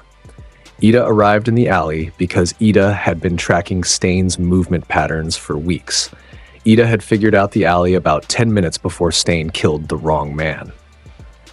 Ida arrived with his engines wide open and his face hard and his older brother's broken legs in his head, and he charged Stain head-on, and Stain, who was very, very good at what he did, cut him along the upper arm in the first exchange. The cut bled. Ida lost feeling on the right side. Stain's quirk was blood-based. The paralysis came up Ida's body in a wave. Ida fell against the alley wall. He fell against the wall and he stayed there. Stain stood over him with the blade lifted. He had a speech ready. He gave it. "You're a fake hero," he said. "Revenge isn't conviction. Move." He brought the blade up. He did not bring it down because the city 17 blocks away had just gone silent in a way that was not a silence. Izuku walked into the city square at minute 11 of the incident. The square was the worst of it. 3 of the winged Nomu were running aerial sweeps over the square. The pro heroes on the ground were in pure defensive positioning. Gran Torino was at the edge of the square, blurring at his upper speed limit, and he was unable to land a hit that mattered because the Nomu were tag-teaming his approach angles. Mount Lady at the far end was holding up a section of a collapsing building with both hands and could not move. A woman in a paramedic uniform was dragging an unconscious civilian by the ankle across the cobbles. 2 storefronts had collapsed. A section of elevated road was hanging at one end. Swinging slightly in the heat, Izuku stopped at the entrance to the square. He looked at it. His observation haki was already wide. He could feel the entire city. He could feel the 11 other Nomu, one of them down already from a hero strike, 3 engaged, the rest hunting. He could feel the 40-plus League operatives still in motion across the city. He could feel the civilians, the children in the daycare 4 blocks east who were under their teachers' desks, the elderly couple on the 3rd floor of the apartment building that was sagging dangerously to the north, the homeless man from earlier who had crawled into a culvert. He could feel Ida. He could feel the wrongness around Ida. He could feel Stain. He had never felt anything like Stain in his life. Stain was not strong in the way the Nomu were strong. Stain was strong in the way conviction was strong. The pressure of the man's belief in his own ideology read across the city like a low, hard note. Izuku filed it. He closed his eyes. He breathed in. He breathed out. He let it go. What came out of him was the unbroken release of every reserve he had ever kept behind a wall. He had spent 5 years learning how to hold his Conqueror's haki inside his skin. He had spent 5 years controlling the dose. He stopped controlling it. The black and red lightning erupted from his body. It did not spread. It detonated. The pressure dome expanded outward at the speed of a shockwave. It covered the city square in under a second. It reached the next block in 2. It reached the entire Hosu district in under 10. Beyond the district, it tapered into something that windows on the next district over registered as a hum and a heaviness in the chest. The 3 winged Nomu in the air went still. Their engineered brains had been built to override pain. They had been built to override fear. They had been built to be unwilled. What they had not been built to fight was the willpower of a man who had spent 2 lifetimes refining his own. Their wings stopped flapping. Their eyes went open. They fell. They hit the ground across the square in 3 impacts that the cobblestones cratered under. They did not get up. Across the city, the other 9 Nomu fell in sequence. The seismograph in the prefectural geology office logged the impacts as a single event with 9 secondary shocks. The geology department would spend 2 weeks trying to find an explanation that did not require admitting it was one person. Every League operative still in motion across Hosu went down. Not all of them at once. The weakest ones first. They dropped where they stood. The mid-tier operatives took 2 seconds longer. The most committed of them, the true believers, the ones who had joined the League because they believed in Shigaraki's nihilism as a real-world philosophy, held on for as long as 5 or 6 seconds, fighting on their knees against a pressure they had no name for. Then they went down too. Stain, in the alley, 2 kilometers off Takoba Hospital Road, dropped his blade. The blade hit the asphalt with a clean ringing sound. Stain looked at his hand. He looked at the direction the pressure had come from. His knees were buckling. He sat down. He sat down on the asphalt with the controlled grace of a man who had decided to sit down because his body had decided to sit down for him, and he was electing to claim authorship of the act. He breathed. He stayed conscious. His convictions held him upright in the only sense that mattered, but his body was on the ground. He did not speak. He did not move. He looked toward the city square. In the city square, the pro-heroes went to their knees. Gran Torino, who had been in motion at his upper limit, came out of the motion in a half-crouch and put both hands down on the cobbles to stay upright. Mount Lady, holding the section of building, felt the wave hit her. dropped the section a foot, caught it again at the cost of all of her remaining stamina, and held it. She held it because she had been holding it before the wave hit, and she refused to be the reason it fell. The wave receded. She did not fall. The civilians in the square, the ones with the will to stand and the proximity that mattered, stayed up but staggered. The ones who were unconscious already stayed unconscious. The ones who had been running stopped running. The silence that followed the wave was the loudest thing Hosu City had ever experienced. Izuku opened his eyes. He walked into the center of the city square. The black and red lightning faded around him to a shimmer at the soles of his boots. The straw hat was on his head. The saber was on his hip. His one arm hung at his side. His face was the warm, soft face that he wore everywhere. He looked at the downed Nomu. He looked at the heroes on their knees. He looked at the civilians watching from behind the perimeter. He spoke. The voice carried. The voice carried because the city had nothing else in it to compete with. The voice was not loud. The voice was just clear. I came here to end this war. The words crossed the square. The words crossed the camera feeds. The camera feeds went up to the prefectural network and from there to the national feeds. A journalist from Nikkei Hero Weekly, 2 blocks from the square, holding a camera in trembling hands, captured the moment and the angle in a single frame that would be on the front cover of the magazine the following Monday and on the wall of a museum 12 years later. The violence in Hosu City ceased.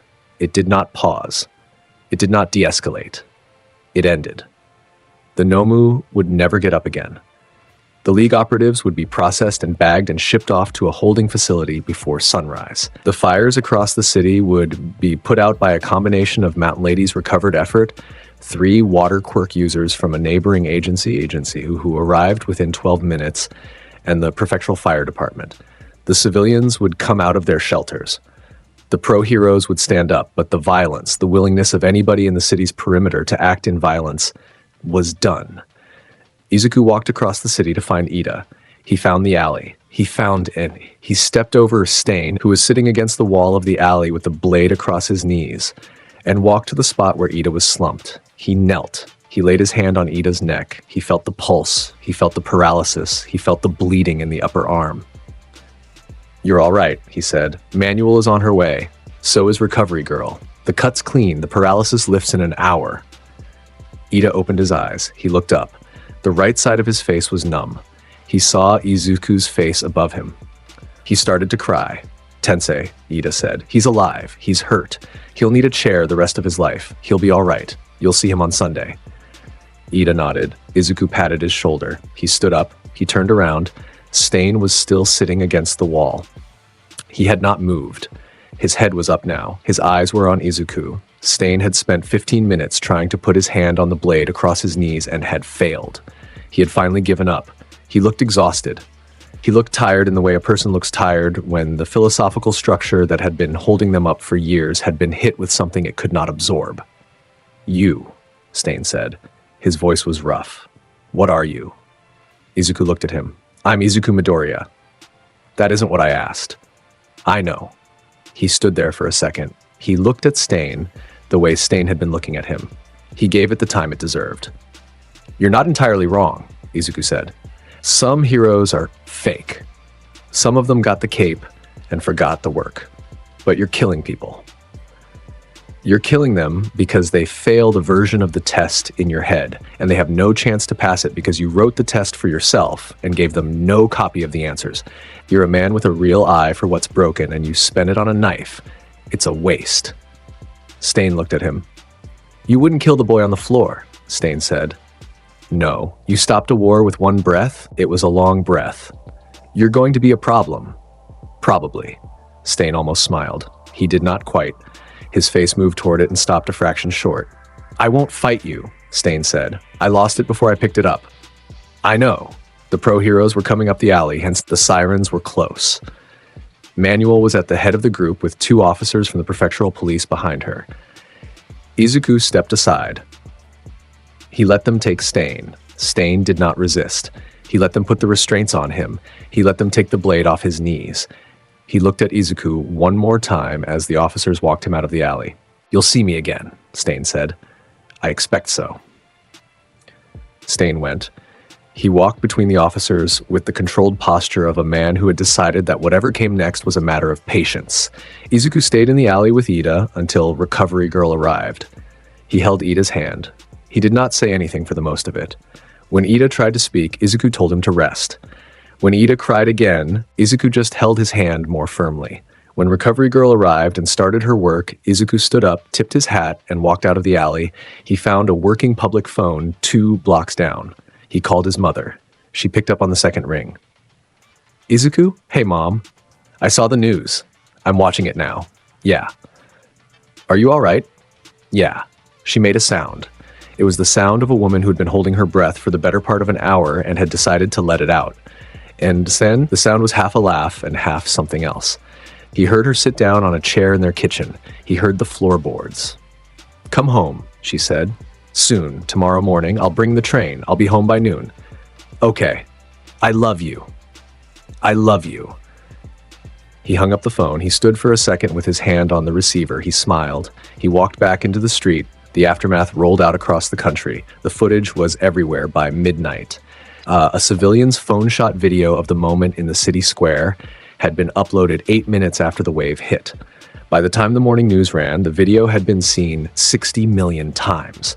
The frame the Nikkei journalist had captured was on every front page. The country woke up and ate breakfast and looked at a green-haired 15-year-old standing alone in a burned-out city square, one arm, straw hat, sword on his hip, saying the words, "I came here to end this war." The Hero Commission held an emergency meeting at 6 in the morning. The meeting lasted 4 hours. No final decision was made. The records of the meeting were sealed. The chair of the meeting and the woman with the steel gray hair who had been taking notes at the sports festival walked out of the meeting and made a phone call to a private number and asked in a flat voice whether there was a precedent in the international hero record for what they had just been forced to consider. The voice on the other end said, "No." She hung up. She went home. She sat on her couch for an hour without turning the television on. Nezu at UA did not call an emergency meeting. He drank tea. He read the morning paper. He cleared his calendar for the next afternoon and sent a message to Aizawa asking for a sit-down on the topic of Izuku Midoriya's second-year course load.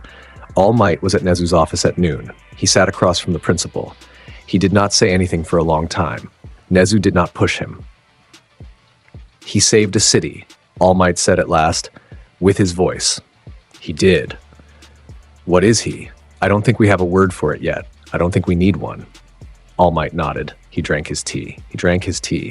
He looked out the window of the office across the wide grass of the UA grounds, and somewhere out there on a roof above Hosu, a boy was eating a rice ball. The roof was 3 stories up. It belonged to a small office building near the train station. The roof had a low parapet and a cluster of HVAC units and a view of the city. Izuku was sitting on the parapet. His legs were over the edge, his one arm rested in his lap. The saber was across his thighs. The straw hat was on his head, tilted up slightly to catch the wind. The sky was the color of clear water, with a coin of sun at one edge. Below, the city breathed. The cleanup crews were moving. The streets were being cleared. The fires had been put out. The civilians who had been in shelters were emerging in small clusters, looking at the morning, talking to each other. Someone in an apartment on the next block was making coffee. He could smell it. The convenience store on the corner of Takoba and 8th had reopened at 7. He had seen the lights come on. He was thinking about whether to walk down there. The rice from yesterday felt like a long time ago. He heard the footsteps on the stairs before the door opened. He felt the person climbing them before he heard the footsteps. He smiled. The door opened. Kota came out onto the roof. The boy was 11. He had grown in the 5 years since the dock. He was tall for his age and skinny, and his hair was still a mess. He was holding the straw hat, Izuku's old one, the one he had given Kota on the dock, in his hands. He had brought it with him on the train. He had taken the early train from Musutafu by himself, against his aunt's advice, because he had seen the news and could not sit still. He walked across the roof.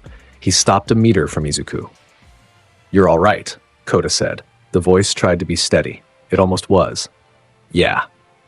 I brought your hat." Izuku looked at the hat in Kota's hands. The straw was worn. The brim had been rezoned twice. The black band around the base had faded to gray. "Keep it a little longer," Izuku said. Kota nodded. He did not cry. He had decided somewhere in the train ride that he was finished with crying about Izuku. The decision had been firm. He held to it. He sat down on the parapet beside him. He looked out at the city. They sat there for a long time. They did not say anything. Below, the city kept breathing. Eventually, Izuku spoke. "You hungry?" "Yeah. There's a place on the corner. They make rice balls." "Okay." They stood up. Izuku swung the saber's strap over his shoulder. Kota set the straw hat on his own head, and the brim came down over his eyes, and he pushed it up with both hands. They walked across the roof together. Izuku put his one arm around the boy's shoulders. At the door to the stairs, Izuku stopped. He looked back at the city.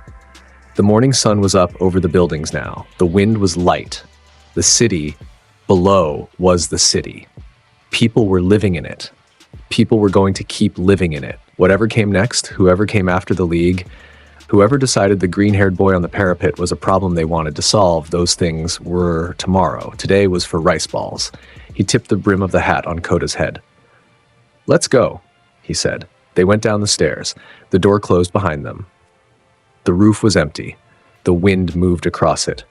Somewhere above the city, the seam in the sky from the USJ Dome days ago had healed up, and somewhere in a holding cell 2 prefectures over, a man named Stain was sitting on a bench, looking at a wall, thinking about a sentence he had heard in an alley. Somewhere in Musutafu, a woman named Inko was making lunch for a son she expected home by noon. Somewhere in UA's principal's office, a small white animal was pouring a second cup of tea. Somewhere in a hospital bed 2 prefectures over, a man named Tensei Ida was watching the news with a half smile on his face. Somewhere in the practice gym at UA, a boy named Bakugo was punching a steel pillar without any of the old fury in his hands. Somewhere in the practice yard at UA, a boy named Todoroki was setting his left side on fire and watching the flame and finding it familiar. Somewhere in the kitchen of a small apartment on Maple Street, the kettle was whistling. Izuku Midoriya walked into the convenience store on the corner of Takoba and 8th. He took off the hat that was not on his head because he had given the only one to Kota years ago. He took out his wallet with his one good hand. He bought 2 rice balls and a juice box. The cashier looked at him. The cashier opened her mouth and closed it. "On the house," she said. He smiled at her. "Thank you. I'll come back tomorrow and pay you double." He probably would. He walked out with Kota at his side and the rice balls in a paper bag, and the morning ahead of him and a country full of people who, for the first time since they had known his face, were beginning to understand that the green-haired 15-year-old with one arm was something the Hero Society of Japan had not, until this moment, had the language to describe. He ate the rice ball walking. It was good rice. He laughed at something Kota said.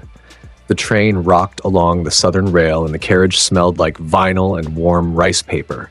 Kota's hat had fallen forward over his eyes, and his small mouth was open against Izuku's shoulder, and the wad of waxed paper that had wrapped the second rice ball was crumpled in the boy's fist like a thing he had refused to release in his sleep. Outside the window, the early summer fields slid by in green strips. The ceiling-mounted television was running the morning news on a loop. A woman with careful makeup was reading a headline that had Izuku's name in it. Behind her was the photograph the Nikkei journalist had taken. The framing was the framing of an image that had already started becoming a poster, an album cover, an icon in the religious sense. Izuku watched himself on the screen for 4 seconds. He turned back to the window. He adjusted the hat so the brim would stop poking Kota in the cheek. His phone buzzed against his hip. He fished it out left-handed, which was the only way he fished anything out, and read the message. It was from his mother. It was the third one of the morning. The first had been a heart. The second had been the words, "The kettle is on."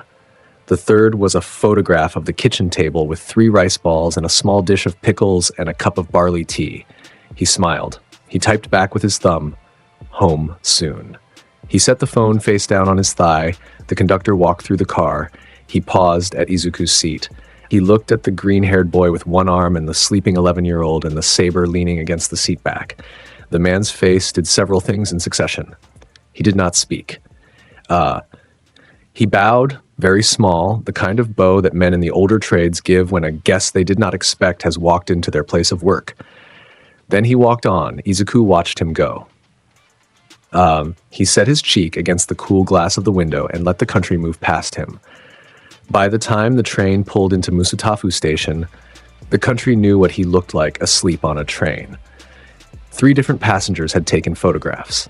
2 of those photographs would be in newspapers by evening. One had already gone up on a forum that the Hero Commission's analyst team monitored as part of their public sentiment review. The chair of the commission, a woman with steel gray hair and a tablet in her lap, was looking at one of the photographs in her 6th floor office in central Tokyo. She had her tea cooling beside her. The image showed Izuku from the back, his one arm loose at his side, his straw hat slightly tilted, the saber against the seat back, a small boy asleep on his shoulder. The woman had been staring at the picture for 9 minutes. "What category does he fit?" she said to the room. There were 3 other people in the room. None of them answered. "He is 15, she said. "He is unregistered. He is the most watched person in the country this week. He has, by the Prefectural Seismograph Network's reading, the displacement output of a Class A natural disaster when he releases. He is on a train, eating a rice ball, going home to his mother." She set the tablet down. "Find me his school records. Find me his medical records. Find me everything that exists about him." She paused. "And then send me Aizawa Shoda. I want to know what the man who has seen him in a classroom thinks his ceiling is." The aide at the back of the room cleared his throat. "Ma'am, Aizawa's preliminary assessment was forwarded last night." "What did it say?" 2 words. The first one was "don't." The second one was "no." The commission chair was quiet for a moment. "That is the most honest thing anyone has written on a hero file in 20 years, she said. She picked up her tea. It had gone cold. She drank it anyway. Izuku Midoriya met them at the station. She was wearing the green sweater she always wore when she was trying not to cry in public. She stood at the gate with her hand pressed flat against her mouth and watched her son come down the platform with one arm around a small boy and a sword across his back and a straw hat on his head and the easy gait of a man who had walked through fire 2 days ago and was, today, just walking. She did not run. She had cried herself out before he arrived. She put her hand on his cheek instead. She held it there for a long moment. "Welcome home," she said. "Hi, Mom." She bent down and looked at Kota. Kota looked up at her with 11-year-old solemnity. He held the straw hat tight in both hands. "He needed me to come," Kota said. "I know," Inko said. The 3 of them walked home together. The neighbors were on their balconies. The convenience store man was at his door. The old woman who ran the flower stall on the corner of Maple Street walked out of her shop and pressed a small wrapped bundle of sweet bean buns into Izuku's hand and walked away before he could thank her. He looked at the buns. He looked at his mother. He smiled. He kept walking. At the apartment, his mother fed him. He ate 3 rice balls and the pickles and a bowl of miso and a second bowl of miso. Kota ate 2 rice balls and a bowl of miso. Inko ate nothing. She watched her son eat. She let her son eat. The afternoon went by in the slow gold of a kitchen in early summer. When Izuku finally pushed his bowl back, she put her hand over his hand and said, "The news is going to be loud for a while." "Yes. I am going to be all right. I know. I want you to come home for dinner. Every night I can." She held his hand a moment longer. Then she let go. She started clearing the bowls. The summer afternoon stretched. Kota fell asleep on the couch with the straw hat over his face. Izuku sat by the window with his second cup of barley tea. The phone in his pocket buzzed. He looked at it. The message was from Aizawa. It said, "Tomorrow, my office after class." He typed back, "Yes, sensei." He set the phone down. He looked out the window at the apartment courtyard. The kids were playing on the slide. The afternoon sun came in at the angle that made the dust in the air look like small living things. He thought about the sea. He thought about it the way he had thought about it since he was 4 years old. The big one. The blue one. The salt on his face that had never been there in this life. He thought about a girl with black hair and a notebook full of vectors. He picked up his teacup. He drank. The first day back at UA was the loudest morning the campus had ever seen. The street outside the gate was 4 deep with press. Mounted cameras on tripods, boom mics, a correspondent from a national network practicing her opener under her breath. The UA security team had set up a corridor with barricades, and a uniformed corps of cementos poured concrete pylons specifically to keep the press off the walkway.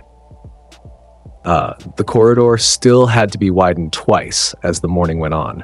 Izuku walked through it with his hand on the saber and the straw hat on his head, and a polite nod for the reporters who called his name. He answered 3 questions on the way in. The first was about whether he had been hurt at Hosu. He said he had not been. The second was about whether he had a comment on the Hero Commission's pending review of his classification. He said he was a student. The third was from a young correspondent at the end of the line who looked like she had been pushed up to the front by an editor, and the question was the one nobody else had asked. She said, "How are you feeling this morning?" He stopped. He looked at her. He smiled. It was the warm one, the room-wide smile, the unspecific one, but real. "Hungry," he said. "I came in fast. I missed breakfast." She laughed before she could stop herself. The correspondent next to her laughed. The footage of that exchange ran on the evening news with the caption, "Midoriya, hungry." The country, which had been holding its breath since Hosu, let some of it out. Inside the school, Class 1A was almost entirely already present when Izuku slid the door open. Mina screamed. Sero screamed because Mina screamed. Hagakure clapped, which read as a pair of disembodied gloves clapping above an empty uniform. Ida stood up from his seat at military attention and bowed. Kirishima made the long, expansive whoop of a man who had been waiting since 5 in the morning to make the whoop, and would have made it if Izuku had walked in carrying a bag of milk. Bakugo was at the back. He looked up. He looked back down at his notebook. He kept writing. Tokoyami inclined his head. Sato slid a small wrapped sweet across his desk in Izuku's direction. Kota stood up and walked across the room and gave Izuku a hug with all 6 of his available limbs, which from Kota was the equivalent of a written declaration. Izuku patted his back. Kota walked back to his seat. Momo did the thing Momo did, which was that she did almost nothing visible. She closed the notebook on her desk. She set her pen down beside it. She watched him cross the room and sit down at his desk.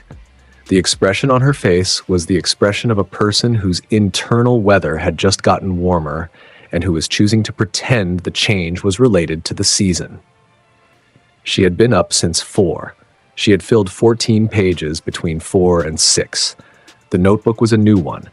She had bought it at the stationery shop on her way home from her family's residence on Sunday. The previous notebook had run out of pages. The previous notebook had been titled Midoriya Power System Analysis. This one was untitled. She had decided late on Sunday night that she would title it when she figured out what she was actually doing. She had a working theory. She watched him take out his rice ball, the third one Inko had given him this morning, and place it on the corner of his desk. He looked across the room at her. He met her eyes for half a second. He tipped the brim of his hat with his finger. He turned back to the front. She put her hand under the desk. She pressed her palm flat against her thigh. She kept her face the way it was. Aizawa walked in. The class straightened up. He looked at all of them for a long second. He said, "We have a final exam in 3 weeks. We are going to spend the next 3 weeks getting you ready for it. Some of you are going to fail, and the ones who fail are going to come to summer remedial training, where you are going to be made to wish you had passed." He paused. He looked at Izuku. "Midoriya, my office after class." "Yes, sensei," the class proceeded. That afternoon, in Aizawa's office, Izuku sat across the desk from a man with permanent shadows under his eyes and a folder with his name on the tab. Aizawa set his elbows on the desk. He laced his fingers. He looked at Izuku for a long beat. "What is your ceiling?" Izuku thought about it. He gave the question the weight it asked for. "I don't know yet."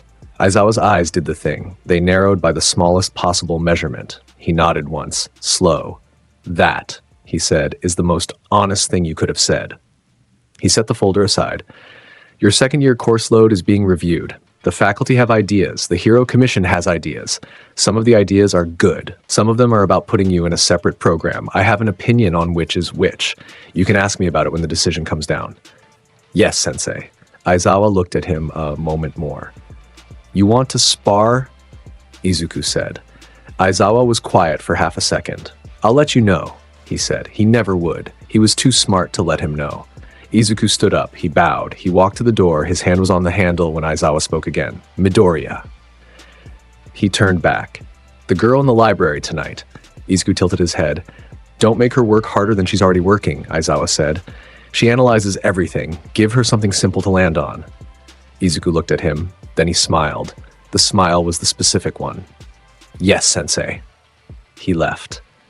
Aizawa watched the door close behind him. He picked up the folder. He opened it. He wrote in the margin, "Warm, unguarded, mature, treat as faculty." And then he closed the folder again, because that was already on the previous page. The library at UA was wide and tall and quiet. The reading desks ran along the windows. The shelves climbed 3 floors. The East Wing had the strategy and combat analysis section, which Momo had memorized the layout of in her first month, and Izuku was sitting at one of the window-side desks with a book open in front of him and his hand wrapped around a paper cup of vending machine green tea. She had decided 3 times in the past hour that she was going to walk over. She had walked back to her shelf 3 times. She walked over the 4th time and stayed. He looked up. He smiled. He tipped his head at the chair across from him. She sat down. She set her notebook on the desk between them. She had picked the cover for its respectability. She opened it to a clean page. She had a question prepared. "I wanted to ask you about the mechanics," she said, "of the technique you used at the USJ. The dome-splitting one. I have been trying to build a model that accounts for the force vector, and I cannot find a quirk in the registered databases that produces a comparable output, which suggests the underlying mechanism is structurally different from a quirk-based emitter, and I wanted to know if you would be willing to discuss the principle so I could construct a more accurate analytical framework." She had rehearsed the sentence 8 times.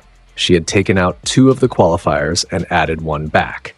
She delivered it with the bearing of a person presenting a research proposal at a graduate seminar. He listened to all of it. He did the thing he did with his face when someone was being interesting. When she finished, he leaned back in his chair. He took a sip of his tea. "That's a good question," he said. "It is also a different question from the one you came over to ask." She blinked. "I'm sorry?" "The mechanics question is the cover," he said. He was smiling. It was the smile of a person who was not catching her out, who was simply saying the true thing because the true thing was easier to live in. The real question is somewhere underneath it. "I'm happy to answer either one. I just want to make sure I answer the one you actually want." She sat with that. She had not been prepared for that. She had built her approach around the assumption that the cover would hold and the cover would carry the conversation, and the conversation would give her, through accumulation, the information she was after. She closed the notebook. "Tell me about the sea," she said. She had no idea where the sentence had come from. She had not thought it. She had not planned it. She heard her own voice saying it, and she heard it the way a person hears something that has been waiting at the back of their throat for a long time. Izuku looked at her for a long moment. Then he leaned forward and rested his right elbow on the desk and started to talk. He told her about the sea. He told her in pieces, about the dreams of decks under his feet, about the way he had woken up landlocked at 4 years old and felt the absence of something, about the way the warmth under his skin had always responded to certain kinds of pressure long before he had a word for it. He told her about the dock and the villain and the moment something opened. He told her about the saber arriving in a wooden case from a man he had never seen again.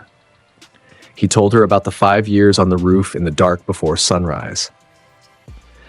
He told her about the way Haki worked. Not the textbook version, because there was no textbook for it, but the felt version, the version that lived in his bones. The way the 3 colors of it braided together when a person who had something to protect put their whole will behind it. He told her about the straw hat, about how he had bought it at 8 years old at a thrift market, and how the seller had stared at him as if she had been waiting all her life to put it in his hand. He told her about giving it to Kota at 10 years old on a dock with one arm gone and the salt in his mouth. He told her that he did not know what he was. He told her he had stopped needing to know. He told her that The words for it would arrive when they were ready, the way the words for any honest thing did. And in the meantime, he was going to keep walking forward and keep eating rice and keep being warm to the people who needed it. She listened. She listened for almost 3 hours. The library closed around them. The lights in the east wing began the slow dim that signaled the staff were closing for the night. She drank 2 cups of tea. He made the second one for her, walking down to the vending machine and back without breaking the rhythm of the conversation, returning with 2 cups balanced in one hand, the way someone with a lifetime of one-handed practice does it. When she finally looked at her watch, it was past 9. She had told her mother she would be home by 7. She stood up. She picked up her notebook. She held it against her chest. "Thank you," she said. He stood up too. He shouldered the saber strap. "Anytime." She walked out of the library. He walked the other way. She got to the bottom of the stairs before she stopped. She stood there for a moment with her hand on the rail.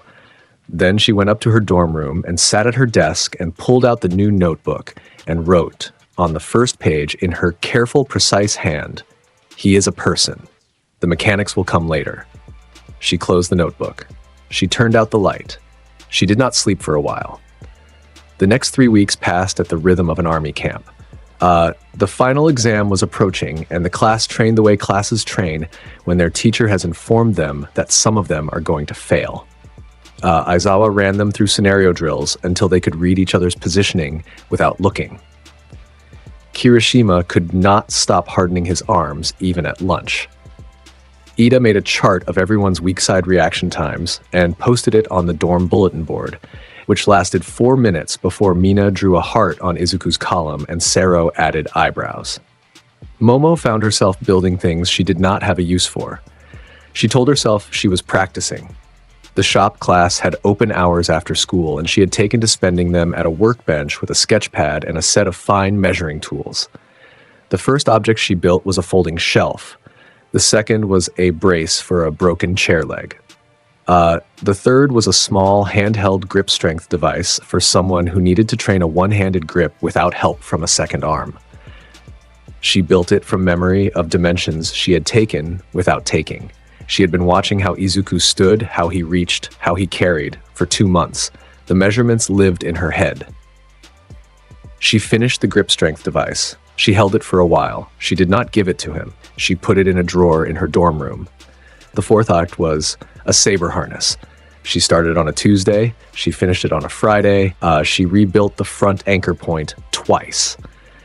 The materials in the harness accounted for the exact width of his shoulders, the exact length of his draw arm from elbow to wrist, the exact angle at which he held the saber's hilt when it was sheathed across his back, the exact compression his Armament Haki produced on the leather of his current harness. She had measured the compression by examining the wear pattern on his current harness from 1.5 meters away in the cafeteria over the course of a week. She had taken 26 photographs of the wear, all from public-facing angles, all without him knowing. She had felt strange about the photographs. She had also kept them. The harness fit a person with one arm. The shoulder strap routed across the chest in a way that allowed for a clean right-handed draw at hip height or back height, depending on how he wore it. The counterbalance was tuned for the missing left shoulder mass. The inner lining was a Haki-resistant alloy mesh she had developed by extruding 3 different materials and testing the combination against a sample of her own Armament Haki output, which she had been training in private for 6 weeks, because she had decided she wanted to be a person who could spar with him without being a burden. She finished it on a Friday. She brought it to the dorm common room on Saturday at 5 a.m. because she had decided, after lying awake for 2 hours, that she did not want to give it to him in front of an audience. He was already in the common room. He was making tea. The kettle was on. The kitchen smelled like the green leaves he favored, and the small slice of yuzu rind he sometimes added to it. He looked up when she came in. He was wearing a soft gray training shirt, and his straw hat was on the counter beside him. He smiled at her. It was the unspecific one, the morning version. He saw the bundle in her arms. The smile shifted into the specific one. He did not say anything. She set the bundle on the kitchen table. "It is practical equipment," she said. "I've been thinking about your draw efficiency. The harness you are currently using is built for a 2-armed wearer, and you are compensating for the strap routing. I made some adjustments." He set down his tea. He walked across the kitchen. He pulled out the chair and sat down at the table and unwrapped the bundle with his one hand, slow, careful. He went through it. He picked it up and turned it over and read every choice she had made. He read it the way a blind person reads something they recognize, with his palm, with his fingertips, with the spread of his hand against the alloy mesh. He held the front anchor point up to the light. He thumbed the inner channel. He looked at the counterbalance weight and made a small sound, like a person who has noticed an unexpected kindness. He stood up. He pulled the shirt off his shoulder and slung the new harness across his back. He used the table edge for leverage. He used his teeth on the buckle strap. He used his right hand on the chest anchor. The motion was 3 years of one-armed practice condensed into 11 seconds. The harness fit. The harness fit like the harness had been measured against him in a dressing room while he stood still, which it had not been, because she had taken every measurement at distance over a period of weeks by watching. He drew the saber. The draw came out clean. The angle was a 1/4 inch flatter than his old harness allowed. The blade exited the sheath with a sound that was different.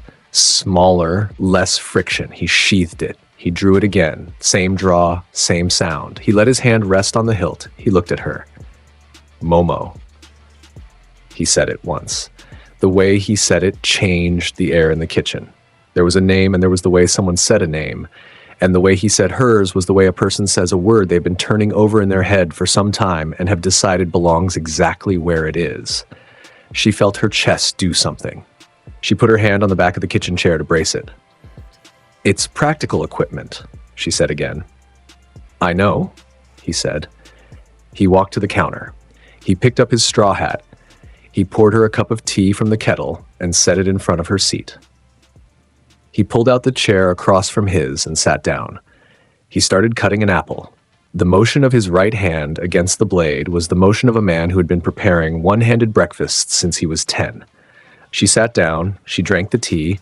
She did not trust herself to speak for 2 minutes. He passed her half the apple. She took it. The final exam came 2.5 weeks later. The structure of the exam was student versus teacher. The faculty had organized themselves into pairs, and the pairs were assigned to classes by Aizawa, who had constructed the matchups with the malice of a teacher who genuinely loved his students. Momo and Jiro drew Midnight. Todoroki drew Endeavor by request, his own. Sero and Mina drew Cementos. Bakugo and Ida drew Eraserhead together because Aizawa had decided he wanted to make a particular point to both of them. Izuku drew Aizawa and Present Mic together. The exam committee had reviewed the assignment 3 times. The consensus had been that no single teacher could meaningfully test Izuku without compromising the test's diagnostic value, and that the only way to construct a fair challenge was to give him 2 teachers whose combined skill set forced him to manage 2 fronts at once. Aizawa had made the recommendation. He had told the committee it was for safety. The committee had asked, whose safety? Aizawa had not specified. The arena was the big outdoor combat ground at the far end of the campus. The exam time was 45 minutes. The objective was either an escape, Izuku exiting the arena through a designated escape point at the south wall, or a capture, Izuku binding both teachers with capture tape. Momo and Jiro's exam was first. Write the fight in pieces, Midnight using her vapor in a long arcing release across the indoor gymnasium, Jiro using her earphone jacks to map the vapor's vector before it reached them, Momo creating a sealed 2-mask system in 11 seconds flat, and then producing a small drone with a camera, and using the drone to find Midnight's position behind a wall of mist she had thrown up as cover. Jiro, disabling the drone jamming Midnight, had tried to deploy by feeding a counter signal through her audio quirk. Momo binding Midnight to a structural beam with reinforced cable, while Jiro held the line of sight. The 2 girls walked out of the arena to genuine applause. Momo had won, completely by being herself. She walked past Izuku in the hallway, and he tipped his hat at her, and she felt the smile rise on her face before she could decide whether to let it. Before her exam, she had asked him one question. She had stopped him in the prep room. She had said, if you were facing her, how would you do it? He had told her. He had told her in 3 sentences. He had told her about the angle Midnight's vapor needed to cover ground, about the way her release timing favored a single big throw rather than a sustained one, about the specific 1.5-second window between her opening and the vapor reaching combat range. Momo had taken his answer and discarded the parts that only worked for a person with Observation Haki, and she had built something genuinely hers from the remainder. When she won, she had done it on her own. She had also, in the back of her head, throughout the fight, kept some part of her aware that he was watching from the observation booth. She would think about that later. Izuku's exam came at the end of the day. The class had been told they could stay to watch. The class stayed to watch. The teachers had not officially allowed audience for the individual exams, but Nezu had walked through the observation booth at 3 in the afternoon and made a small comment about how he thought the booth could fit additional seating. And by 4 in the afternoon, all of Class 1A and most of the faculty were in the booth, and most of the faculty from Class 1B had filtered in too, and the observation room, which fit 12, was holding 43. Izuku walked into the arena. He had the new harness on. The saber sat at his hip in a slightly different position than his old one allowed. The straw hat was on his head. His one arm hung loose at his side. Aizawa came out of the north entrance. He had his capture cloth deployed across his shoulders. His goggles were down. Present Mike came out of the west entrance. He had the directional speaker rig strapped to his throat. The rig amplified his voice into a concussive emission. The buzzer went. Present Mike opened with a shout. The amplified output crossed the arena as a visible cone of compressed air. The sound was the sound of a wall of weather.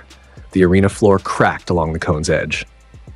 Aizawa was moving on the same beat. He had launched from the north entrance with his capture cloth already deploying. Izuku read both attacks before the buzzer's echo finished.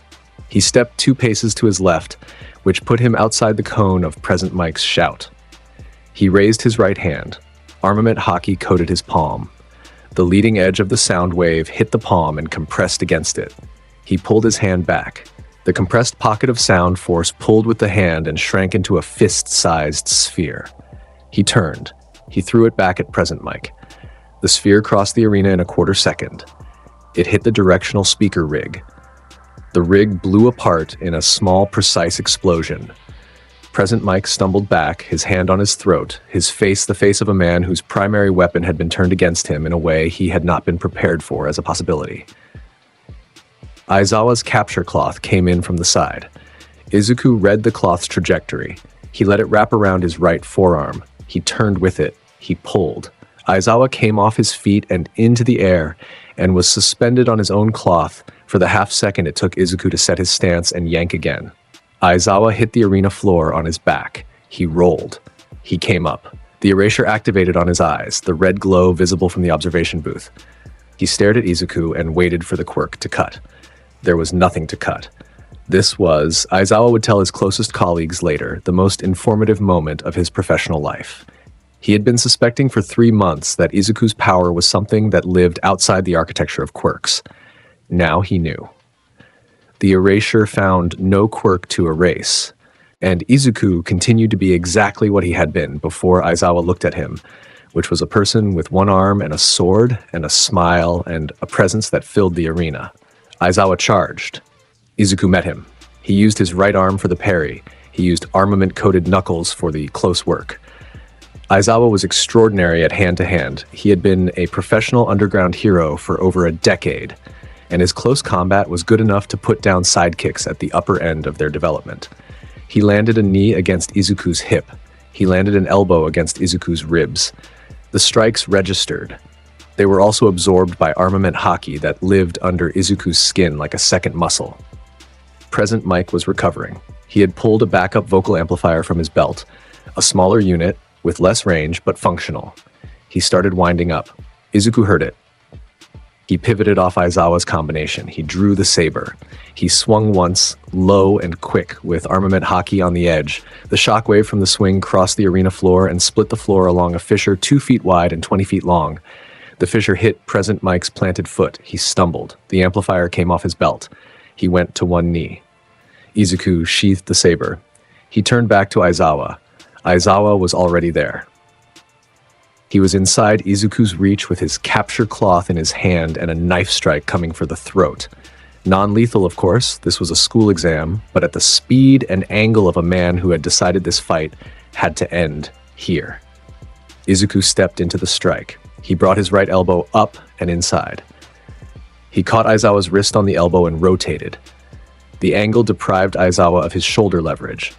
Izuku closed his hand on Aizawa's throat, gentle, no pressure, the contact of a referee, and let 1/4 second of pinpoint Conqueror's Haki go through the touch. Aizawa's vision went black at the edges. His knees went. He sat down on the arena floor with the soft, surprised expression of a man who had been told a story he had been suspecting was true. Izuku turned. Present Mick had stood back up. The backup amplifier was at his mouth. Izuku met his eyes across the arena. He did the thing with his face, the very small thing, the warmth tunnel, the friend pressure. He sent a 1/4 second of Conqueror's Haki down a line 2 inches wide. Present Mike's eyes rolled back. He sat down. He stayed sitting down. He was conscious. He had decided, as the pressure passed through him, that he was done with the exam, and his body had agreed with the decision. The buzzer went. In the observation booth, the room had been silent for 9 minutes. 43 people had not spoken. The exam monitor at the console had stopped writing 4 minutes in. He sat with his pen on the page and his eyes on the screen, and his mouth slightly open in the expression of a man who had been raised to be professional and was discovering that his profession did not have a procedure for what he was watching. Bakugo was at the back of the booth with his arms crossed. He was watching the screen. He did not speak. His jaw was set, but the set was different. The fury he had carried into this booth was being slowly replaced with something quieter. He was learning to recognize what he was looking at. He was learning that the recognition was the first half of every fight worth having. Momo was 3 rows up. She had her hand over her mouth. She did not realize it. She had been holding it there for the last 5 minutes of the fight. Izuku walked across the arena. He stopped at Aizawa. He offered his hand. Aizawa took it. Izuku pulled him up. "Sensei, Midoriya, thank you for the exam." Aizawa walked off the arena floor. Izuku helped Present Mike up next. Present Mike was rubbing his throat. He looked at Izuku with the expression of a man who had been on the receiving end of a thing he wanted to study from a distance for the rest of his career. "That," Present Meek said hoarsely, "was a lot. Sorry, Sensei." "Don't be." Izuku tipped his hat. He walked off the arena. The observation booth applauded. Mina screamed. Kirishima screamed. Ida stood up at attention and bowed in the direction of the arena and then sat back down because he had forgotten the rules of his own school. Bakugo did not applaud. He uncrossed his arms. He put his hands in his pockets. He walked out of the booth. Momo waited for the booth to clear. She walked down the stairs after everyone else. She found Izuku in the corridor near the locker room. He had taken the harness off and was holding it under his arm. The straw hat was on his head. He was eating an onigiri from a wrapper. "Hi," she said. He smiled. "Hi." "It worked," she said. She nodded at the harness. He looked at the harness. He looked at her. "It worked," he said. The conversation paused for a half second on the edge of being something else. "Walk me to dinner?" he said. She walked with him to dinner. They did not talk much on the way. They did not need to. The training camp arrived 2 weeks after the exam. The wild pussycats met them at the foot of the mountain. The class had been dropped off 3 kilometers out in the morning fog, and they had been told that they would run the rest of the way and that anyone who failed to arrive by noon would be assigned to scrub duty for the entire week. Mandalay had said this with a smile. Pixie Bob had said it with a smile that contained more teeth. Tiger had said it without speaking. Ragdoll had taken a tally of the class's quirks and made an obscene gesture with both of her hands that the class was meant to interpret as encouragement. The class ran. Izuku walked.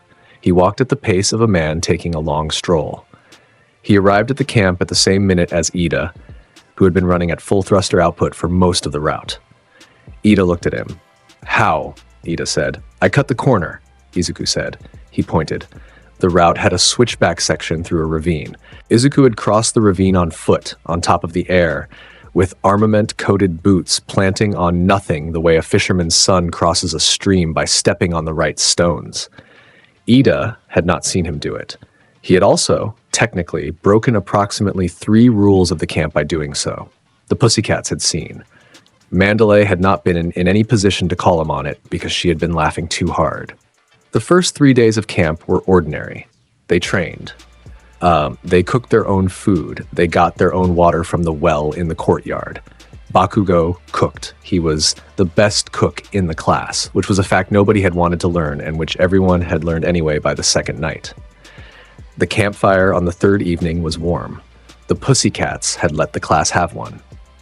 Sato had made caramel from sugar and a small pot. Mina was eating the caramel directly off a wooden spoon. Tokoyami had a book open in his lap. Aoyama was making constellations with his finger and naming each one after a French dessert. Momo was sitting at the edge of the fire with a blanket around her shoulders. Izuku sat down beside her. He had a cup of green tea in one hand. He passed her the cup. She took it. She drank from it. She passed it back. "You dream about the sea," she said. She said it as a statement. Yes. Always. Always. She looked into the fire. "What is it like?" He thought about it. "It's big," he said. "It's the biggest thing I've ever known. I have a deck under my feet, and the wind has a direction, and the sound of the rigging is the only sound I really know. There are people on the deck with me. I know their faces. I do not know their names in this life. I will. Someday. I will meet them in the way you meet a person you have been carrying inside you for a long time. And the meeting will be a small thing because the carrying was the work." She looked at him. "What is it like to know that?" she said. He smiled. "Easy," he said. "It is the easiest thing I have ever known." She drank from the cup again. She thought about saying the thing about the recurring dream literature she had researched. She thought about saying the thing about her own dreams, which had begun 3 months ago, to include water she had no reason to know. She did not say either thing. She passed the cup back. The blue fire came at 2 in the morning. It came in a wide arc from the western tree line. The first 3 trees ignited in the half-second before any of the alarms went off. The fire was the specific blue-white that belongs to something hotter than ordinary flame. The Pussycats were on it almost immediately. Mandalay sent out a telepathic alert across the camp before the second wave of trees lit, and Pixie Bob had begun raising defensive earthen walls from the courtyard out. The class woke up. The class came out of the cabins. The Vanguard Action Squad was already among them. Write what happened in pieces, because what happened was in pieces. The squad had split. Muscular had come up the eastern ridge alone, thuttered. Mustard was filling the southern valley with gas. Spinner and Magni were on the north approach. Compress was working the rear. Toga was inside the camp perimeter already. She had crossed the wards 20 minutes earlier and had been hiding in a culvert near the western cabin. Dabi was the fire. Izuku was awake before the first alarm. He had been awake since 1. He had been sitting on the porch of the boys' cabin with the saber across his knees and the straw hat on his head and his observation haki open in a slow, wide pulse across the camp's perimeter. He had been waiting. He had felt them approach. He stood up when the first tree lit. He looked over his shoulder at the cabin behind him. Ida was already up. Ida always slept lightly. Izuku said, "Get the class to the courtyard. Pixie Bob is making walls. The walls will hold for the time we need." Ida nodded. He went into the cabin. Izuku walked off the porch and into the burning forest. He found Muscular first. Garo Imasuji was at the eastern ridge tearing the bark off a tree with his bare hands. His quirk had layered fiber over the surface of his body in coils so thick the human silhouette was almost gone. He saw Izuku coming. He grinned. The grin was the grin of a man who had been told he was being sent to fight children. He threw the tree. The trunk came across the ridge at the speed of a small vehicle. Izuku raised his right arm. The arm did not buckle. The trunk impacted his forearm and shattered along the length. Splinters rained outward. The follow-through put a foot-deep crater in the ridge behind him. Muscular stared. He stared for a full second. The recalibration was visible on his face. The slow recognition that what he had been thrown against a person who treated it as weather. He escalated. He came in. He moved at a speed that should not have been available to a human silhouette, his fists windmilling, the air thumping around them. Izuku drew the saber. He met the first fist with the flat of the blade. The haki on the steel was armament, the dense, compressed kind, the version that braided with Conqueror at the edge. Muscular's fist made contact with the flat. Muscular's fist stopped. The momentum of the swing converted into a shockwave that traveled up Muscular's arm and into his shoulder and made his collarbone audibly creak. Muscular pulled back. He brought the other fist around. Izuku stepped inside the swing. The blade moved. It did not cut the surface. Muscular's fiber layers were dense enough to make a surface cut almost cosmetic. The blade made contact, and the Conqueror's haki traveled through the contact point into the body beneath the fibers, the way a current finds a wire.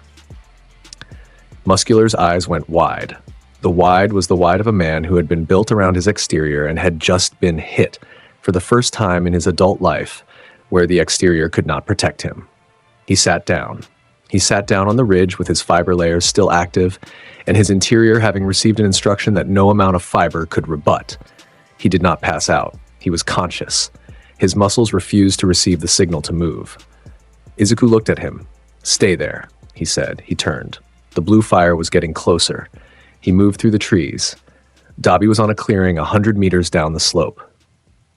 He was holding 3 columns of blue fire upright in the air with his hands extended, the columns themselves taller than the surrounding cedars, the leaves blackening and curling in the radiant heat. 2 of his classmates, Sero and Sato, were pinned behind a fallen log near the tree line. They had been trying to escape the clearing when the columns went up. The columns were closing on the log. Izuku stepped into the clearing. Dabi turned. The columns rotated. They came at Izuku in a converging arc. The fire was hot enough that the leaves on the trees behind Izuku turned to ash without flame. The air ahead of him deformed. He walked into the convergence. The Armament Haki on his body held. The fire ran across his skin. His shirt charred and fell off one shoulder. The hat singed at the brim. His hair did not catch. He walked through the convergence. He came out of the other side of the fire with the saber in his hand, and his face the same as it had been at the porch, which was warm and unbothered and slightly tired. Dabi's mouth was open. Izuku swung. One swing, horizontal, right to left, with the full braid of haki on the edge. The shockwave from the swing crossed the clearing in a fraction of a second. It parted the 3 columns of fire into 6 smaller columns and continued past them. It hit Dabi in the center of his chest and lifted him off the ground and put him through the trunk of the cedar behind him. He went through the trunk. He went into the dirt 20 feet beyond. He got up slow. He stood with his hand against the splintered trunk. He looked at Izuku across the clearing. There was something in his face that was not fear, but that lived in the same neighborhood. He went into the trees. He went away. Izuku had already moved. Toga had found Momo by the western cabin. Momo had been on her way back to the courtyard with Jiro behind her, and the path had crossed the culvert, and Toga had come up out of the culvert with the small, bright, fast, happy face of a person who had been waiting for an opportunity for hours. The knife flicked. Momo had time to throw up a steel forearm guard from her palm. The knife sparked off the guard. Toga laughed. She came in again. Momo pulsed her quirk and produced a small electric bola from her hip, the kind she had been workshopping in shop class for 3 weeks. She threw it. Toga ducked. The bola passed her shoulder and wrapped around a sapling and discharged the sapling into smoke. Toga lunged. Jiro, behind Momo, was already swinging her earphone jacks down toward her own boots. She had built sound amplifiers into the soles that morning, and the amplifier discharge was going to throw Toga back 3 meters in the next half second. Izuku arrived first. He came out of the tree line at a walk. The walk read as a walk because there was no urgency in his posture. The fact that he had crossed 2 kilometers of burning forest in under 20 seconds did not show in his shoulders. He stepped between Toga and Momo. He did not draw the saber. He looked at Toga. His face did the thing, the small thing, the curtain pulling back the breadth of 1 inch. The Conqueror's haki that came out was not a wave, it was a whisper. It was a focused, precise, personal pressure aimed at Toga's nervous system like a finger pointed at her chest. Toga's hands shook. Her smile fell off her face in pieces. Her eyes went wide. She had seen things in her life and done things in her life that meant she was not, by any normal measurement, an easy person to frighten. The fear she experienced in this moment was something different. It was the fear an animal experiences when a larger animal walks past it on a path. It did not feel like an emotion. It felt like information. She ran. She ran into the trees, and she did not stop running until she was 3 kilometers away. Izuku turned. He looked at Momo. She was holding her arm where she had brought up the steel guard. She was breathing in the controlled, even breaths of a person who had survived a fight and was processing the survival. He looked at her the way he had looked at the villain on the dock when he was 10. The storm behind the curtain, the warmth in front of it, the expression of a person who had been ready, on principle, to undo a city to keep her standing on the path. "You're all right," he said. She looked at his face. "Yes," she said. She meant several things. The class regrouped at the courtyard. Pixie Bob's walls had held. The blue fire had been contained to the ridge and the trees outside the perimeter. The Pussycats had captured Magni. Tiger had handled Spinner. Mustard had been put down by Tokoyami, who had ridden Dark Shadow through the gas cloud and grabbed the boy by the collar with a calm Tokoyami had not previously known he was capable of. The class was, in the rough count, intact. Bakugo was missing. The realization moved through the courtyard in a wave. Mandalay made the head count. She made it twice. Mina had seen Bakugo at the eastern fence 10 minutes earlier. Kirishima had heard explosions from the south side 3 minutes after that. The Pussycats had been chasing fires across the perimeter and had not been close enough to intercept. Compress had Bakugo. The squad had pulled him through a portal that had opened in the southern thicket. He was gone. Izuku felt it the moment he came around the courtyard wall. He stopped walking. He closed his eyes for a second. His observation haki reached after the residual signature of the warp. He held it. He read the direction. He read the distance. He read the way the air had bent. He opened his eyes. "He's alive," he said. "He's furious. He's going to be fine." They took him north-northeast. The signature decays at the 400-kilometer line. He's in a warehouse district. There's water nearby, a bay. I can smell it through his fear. Mandalay looked at him. "How do you know that?" she said. "I can feel him," Izuku said. "We need to move now." Aizawa was already calling Gran Torino. The pro-hero network was being looped in. The location data Izuku had given them was being run against satellite imagery and matched within 9 minutes to a 4-block area in the harbor district of Camino Ward. The Hero Commission was being contacted. The symbol of peace was being woken up. Izuku put on the harness Momo had built him. He pulled the straps with his teeth and his right hand together. He set the saber against his back. He put the straw hat on his head. He turned to the class. He looked at each of them in turn. He gave each one a half-second of his face. He stopped at Momo. He looked at her a little longer. "I'm going ahead," he said. "The official response is going to take 90 minutes to organize. Bakugo doesn't have 90 minutes. She nodded. "Be careful," she said. He smiled at her. The smile was the specific one. Always. Bakugo, meanwhile, had been awake for the entire transport. He had been bound, he had been moved, he had been put in a chair in a back room of a warehouse with 3 League members watching him and a manacle on his wrists that suppressed his sweat production. He had also, the entire time, been listening. He had been counting footsteps, doors, the timbre of conversations in adjacent rooms. Kurogiri came in. Shigaraki came in behind him. Shigaraki sat down across from Bakugo. He had his hands in his coat pockets. He took them out. He set them on the table, palms up. Bakugo looked at the wax fingers across his face and at the dead eyes underneath them, and at the deep, tired energy of the boy who was running the most wanted villain organization in the country. "We thought you'd be a fit," Shigaraki said. "Anger, ambition, the willingness to break things. You fit the profile." Bakugo looked at him. "You read my profile wrong," Bakugo said. "I'd never join you." Shigaraki tilted his head. "You don't know us yet. You'll learn. The world isn't what they told you. The heroes aren't what they told you. You and I have more in common than you think." Bakugo set his jaw. He did the thing he had been doing for 3 weeks since the sports festival, which was think about what Izuku had said on the platform. He did not say anything for a moment. Then he said something he would not have said 3 weeks before. He said it because 3 weeks ago he would have said something else and he had been working on it. "You don't even know what I have in common with myself," Bakugo said. "You don't get to tell me." Shigaraki looked at him. The warehouse door blew off its hinges. The door did not blow inward on a shockwave. It came off cleanly along the hinges, 3 of them. All 3 hinges sheared horizontal at the same exact height. The door fell forward and landed on the warehouse floor with a flat, heavy slap. Beyond the door was an evening sky and a cleared parking lot, and a single boy with one arm walking up the access road. Izuku came through the doorway. He did not run. He walked. The straw hat was on his head. The saber was at his hip. His right hand was loose. He stepped into the warehouse and looked around. The 11 League members who had been positioned around the perimeter of the room were already at various stages of standing up from where they had been sitting. The closest one had a knife out.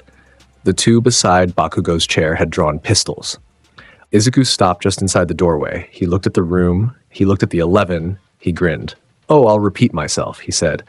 "Tell the ships to retreat. Our allies are famously weak." The League did not understand the grin. The 11 came at him at once. Write what happened in the next 8 seconds, the way water moves through a culvert. Izuku stepped forward into the first man, and his right elbow came up, and the elbow had Armament Haki on it, and the man's chin connected with the elbow, and the man went into the wall behind him at a velocity that put a body-shaped dent in the warehouse paneling. The second man had a quirk that hardened his fists into iron. He swung. Izuku slid under the swing and brought his knee up, and the knee had Haki on it, and the man folded over the knee and dropped. The third man tried to shoot. Izuku had crossed the 8 feet between them before the trigger had finished moving. His hand closed on the gun. The Haki traveled. The gun went hot, and the man let go, and Izuku turned the gun and brought the butt of it across the man's temple with the patience of a man putting a child to bed. The 4th and 5th ran. The 4th and 5th got 3 steps before Conqueror's Haki, pointed and small, found them. They dropped where they stood. The 6th through 11th did not have time to choose. Izuku had crossed the room. He was at Bakugo's chair. He looked at Shigaraki across the table. "Hello," he said. Shigaraki stood up. His hands came off the table. "You?" he said. "Me." The wax fingers slid down his cheeks. Shigaraki's bare face looked back at Izuku across the table. The face was the face of a young man who had not slept in 3 days. Izuku registered this with a small surge of something he did not let into his expression. He turned to Bakugo. He set his hand on the manacle. The Haki on his palm. The lock. The manacle clicked open. Bakugo stood up. He rubbed his wrists. "Hey," Izuku said. "Hey." Izuku patted his shoulder. Bakugo did not know whether to be angry or grateful. He settled for both simultaneously, which was how he settled most things, but the proportion was different from what it would have been a month ago. More gratitude, less anger. The grateful part was on his face for 1/4 of a second, and then he put the angry part on top of it again, because he was still Bakugo and he was still working on it. Kurogiri's mist filled the back of the room. The warp was opening behind Shigaraki. The voice that came through it was a deep, familiar voice that Izuku had felt in his Observation Haki from 2 streets away. All for One stepped through the portal. He was big. He was massive. He filled the back of the warehouse the way a piece of artillery fills a vehicle bay. His mask breathed. The tubes that connected the mask to his life support hissed. His one visible eye was an old eye in a face that had been rebuilding itself for 100 years. He looked at the boy with one arm and the boy with the explosion, Quirk, and the 11 League members on the warehouse floor and the door lying flat behind them. He processed all of it in a way that took perhaps a single second. His head turned to Izuku. "Interesting," he said. The voice in the word carried. The pro-heroes arrived behind Izuku at the same moment. Gran Torino, Edgeshot, Mirko, Best Genist. They came through the open doorway at speed. They saw Izuku standing between All for One and Bakugo. They saw Izuku with the saber's hilt still under his hand. They saw the 11 League members down. They came up short. All Might came in behind them. He came in through the wall. The wall was 4 feet thick, and it ceased to be a wall in the moment of his arrival. The whole western side of the warehouse went into dust. He landed in the warehouse with the steam coming off his shoulders, and the white smile and the symbol of peace in his eyes, and the muscle of his form holding together at the top of its capacity. He looked at Izuku. He looked at All for One. "Young man," he said, "stand back. He is mine." Izuku looked at him. He looked at All for One. "Sensei," he said, "with respect, the first hit is mine." All Might looked at him for a long second, then he nodded. He stepped back. He gestured forward with one large open hand. All for One was watching the exchange. The eye narrowed, the body shifted forward an inch. The quirk that was being assembled inside the body, the layered combination, the city-leveling shot, pulsed. He fired. The shot was a beam of compressed quirk energy 2 meters wide. It crossed the warehouse in the time it took eyes to register the firing. It hit Izuku at point-blank range. Izuku had drawn the saber a quarter second before the shot. He brought the blade up, and his Conqueror's Haki detonated outward from his body at the moment of impact. The Conqueror's Haki met the quirk shot, and the meeting was not a meeting. It was an argument. The roof of the warehouse came off in one piece. The piece went straight up and continued going up and disintegrated in the atmosphere somewhere above the harbor district. The seismographs at 3 universities in the region logged the event as a single sharp spike. The sky above Kamino Ward, which had been an ordinary evening sky a moment before, opened along a line. The crack ran from horizon to horizon. It was not weather. It was the visible mark of 2 pressures pushing against each other harder than the air between them could contain. Izuku was pushed back 3 steps. All for One was pushed back 5. He stood at the back of the warehouse with his life support hissing, and his eye on the green-haired boy who had just made him take 5 steps in a fight for the first time in 20 years. Izuku stood on the cracked concrete. His one arm was relaxed.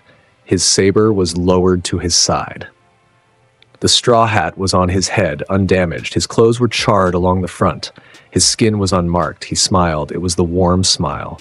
It was the smile he gave to Mina at lunch, and to Ida in the hallway, and to the cashier at the convenience store. "Does the new age frighten you that much?" he said. He moved. He crossed the warehouse in a step. All for One met him with a fist sheathed in a reinforced quirk combination. The impact multiplier, the contact decay, the stockpiled force. The fist came down. Izuku met it with the flat of the saber. The Haki on the blade did not just hold. It transmitted. The full braided Haki, the armament and the Conqueror together, traveled through the contact point and into the body of the man who had been rebuilding his own architecture for 100 years. All for One felt something land. He had not felt something land in a very long time. He had been hit, he had been wounded, he had been beaten. Yet he had not felt the specific sensation of something arriving at the interior of his body without permission. He reeled. The fist withdrew. The body adjusted. He fired 3 quirks at once: a force pulse, a heat surge, a kinetic redirect. The 3 together would have leveled a city block. Izuku absorbed the first 2 with Armament Haki. He cut the third in half with the saber. The cut halves passed on either side of him and detonated against the walls of the warehouse, what was left of the walls of the warehouse, and the warehouse stopped being a warehouse. All Might charged. He came in from Izuku's right at his full transformation. His fist was already moving. He hit All for One across the side of the face with a force that the prefectural geology department would, 3 weeks later, identify as a separate event from Izuku's earlier impact. All for One went sideways. He recovered. He brought up a quirk. All Might absorbed it. They went into each other. The fight between them, the symbol against the architect, the smile against the mask, the public face of 100 years of peace against the private engine that had been trying to disassemble that piece from underneath, was the fight that would close out an era. Izuku had made All for One bleed. All Might made him fall. The decisive moment in the All Might fight came at the 82nd mark of the engagement. All Might had been pacing himself. The form was at the upper edge of what he could sustain. He saw the window, the half second in which All for One's reinforced fist had committed to a counterstrike and his guard had opened. He stepped through the window. He brought his right fist back. He spoke the name of the technique because the technique deserved its name. United States of Smash. The punch landed, all for one, went into the ground. The ground absorbed him. The ground also went into the ground. The crater that resulted was 40 feet deep, and the perimeter of the crater extended outward in concentric rings of broken pavement for 200 meters. The sky above the crater filled with the dust of buildings that had stopped existing. All Might stood at the lip of the crater. The form held for another 2 seconds. Then it broke. The muscle that had been holding the symbol of peace together for 30 years released. The body inside the form returned to the body that lived underneath it, the thin frame, the hollow cheeks, the blood at the corner of the mouth. He was the smile. He pointed at the camera. He pointed at the line of cameras at the edge of the perimeter. He pointed because even now, in the last second of the form, he understood that the country was watching, and the country needed to be told that the next thing it was about to see was a thing it had been spared from for 30 years and was now finally going to have to see. He said, "You're next." He meant the country. He meant his successor. He meant every kid watching the broadcast and thinking about what the smile had been for. He meant Izuku, who was standing at the edge of the crater with his one arm and his hat and his saber, watching the form release. The cameras caught all of it. The country saw all of it. The aftermath came in slow. The pro-heroes processed the scene. All for One was alive at the bottom of the crater. He was bound with 3 different containment systems, the kind that the Class S unit at Tartarus had been built for. The mask was off. The face underneath the mask was the face of a man who had spent 100 years arranging the architecture of his power against a moment that had just been delivered to him from 2 directions at once. All Might sat down on the curb at the edge of the cleared perimeter. He had a water bottle in his hand. He was breathing the slow, even breaths of a man who had given a thing back to the room he had borrowed it from. Izuku walked over. He sat down beside him. They did not speak for a minute. "I thought I was the only answer to him," All Might said. "You were one answer," Izuku said, "the best one the world had at the time." All Might looked at him. "What are you?" "The next answer." All Might was quiet. Then he laughed, a real laugh, the thin form laugh, the one that sounded like a person rather than a symbol. "You don't even look proud of that," he said. "I'm hungry," Izuku said. "That's about it right now." All Might laughed again. Words through sigh. He put his hand on Izuku's shoulder. The hand was thin. The grip was firm. "Find a good meal, kid." "I will." The Hero Commission's Emergency Review Board convened that night. The footage of the warehouse roof going up, the sky cracking, the smash, the curb, all of it ran across the country in a 4-hour news cycle that the network anchors would describe later as the longest evening of their professional lives. The symbol of peace had retired on camera. He had named a successor, the green-haired boy with one arm, the straw hat, the saber, without using his name, but the country understood. The commission chair, the woman with the steel-gray hair, sat in her office and watched the loop. She had been told earlier in the day that the situation was developing. She had been told earlier in the evening that the situation had developed. She watched the footage of Izuku making All for One bleed, and she watched the footage of the punch, and she watched 3 times. The moment Izuku and All Might had sat on the curb together and not been filmed talking, but had been clearly talking. She watched it the 3rd time, and she closed the laptop. She picked up her phone. She called a private number. "What is the precedent in the international hero record," she said, "for a successor without a quirk?" The voice on the other end was silent for a moment. "None," it said. "Has there been a successor on this scale at all?" "Not in 70 years. What did we do then? We let him work." She was quiet. "Thank you," she said. She hung up. She sat with her hand on the phone. She picked up her tea. It had gone cold again. She drank it anyway. 2 days later, she sent a letter to UA. The letter was addressed to Aizawa. The letter contained 1 sentence. It said, "Continue as you have been. We will adjust around him." Aizawa read the letter. He folded it. He put it in the locked drawer of his desk with the other letters from the commission. He picked up his thermos. He went to teach his class. The class was waiting for him. They had all watched the footage. They had all watched it together in the dorm common room on the night of Kamino. Izuku had not been there. He had been on the train back to the dorms with Bakugo and Gran Torino. He had walked into the common room at 3 in the morning, and the entire class had been awake, and the entire class had been waiting for him. Mina had hugged him first. Sero had hugged him second. Ida had bowed and shaken his hand. Kirishima had cried openly and not been embarrassed about it. Bakugo had walked through the common room and gone to his bed and said nothing, which was Bakugo saying everything. Momo had stayed at the back. She had let everyone hug him. She had waited. When the room was thinning out, she had walked up. She had looked at his face. She had said nothing. She had set her hand against his cheek briefly, with the small private precision of a person verifying that something she could see in front of her was, in fact, in front of her. She had withdrawn the hand. He had looked at her with the specific face. She had gone to her room. She had closed the door. She had sat at her desk for 40 minutes without writing anything. Then she had picked up her pen and written on the next page of the unnamed notebook, "He is all right. He came home. I am going to stop pretending I am studying him." She had closed the notebook. She had slept. The provisional license exam came 6 weeks after Kamino. The exam was administered by the Hero Commission. It was the licensing trial that allowed a student to operate as a sidekick under a registered pro. The structure of the exam was a rescue combat hybrid in a controlled facility, a simulated disaster zone with simulated civilians, planted threats, and a time limit. Students were paired by the exam coordinators. The pairings were based on tactical compatibility. Izuku and Momo were paired. Momo found this out on the morning of the exam when the rosters went up. She read her name and his name beside it. She looked at it for a moment. She did not visibly react. The aide who was reading the roster glanced at her in case she had a comment. She did not have a comment.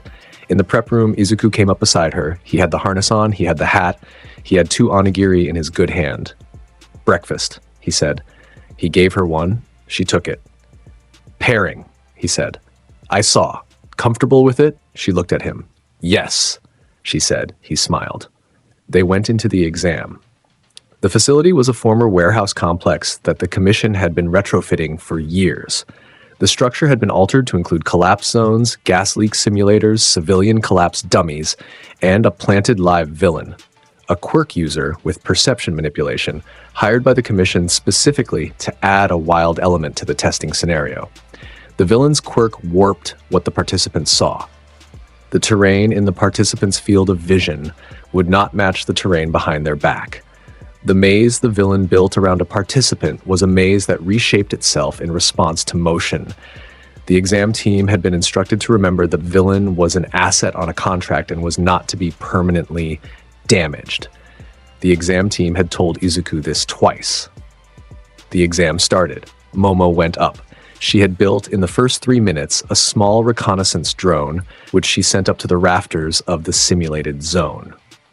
The drone gave her an overhead map. The map showed her the actual terrain layout, separate from whatever the villain might be projecting at ground level. She fed Izuku the map through her earpiece. They had agreed in the prep room that he would carry the comm and read the radio for ground awareness while she ran the overhead. He moved through the zone. He carried 6 civilian dummies out of 3 collapse points in the first 10 minutes. He cleared a gas leak simulator by drawing the saber and cutting the line at the source with a clean hockey-coated swing. He extinguished a fire by walking into the fire and standing in the middle of it and putting it out with a controlled pressure release that was small enough to be missed by the exam cameras and big enough to be felt by Momo on the second-floor balcony 200 meters away. She felt it. She knew, without seeing it, what he had done. The villain found her on the second-floor balcony. The quirk activated. The balcony she had been standing on became, in her vision, a balcony that ended 10 feet to her right when it actually extended 30. The wall behind her became a corridor. The drone in the air above her became a swarm. She felt her sense of space tilt.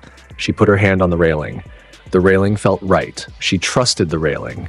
The villain was on the next balcony. She could not see him. She could feel the quirk pulsing.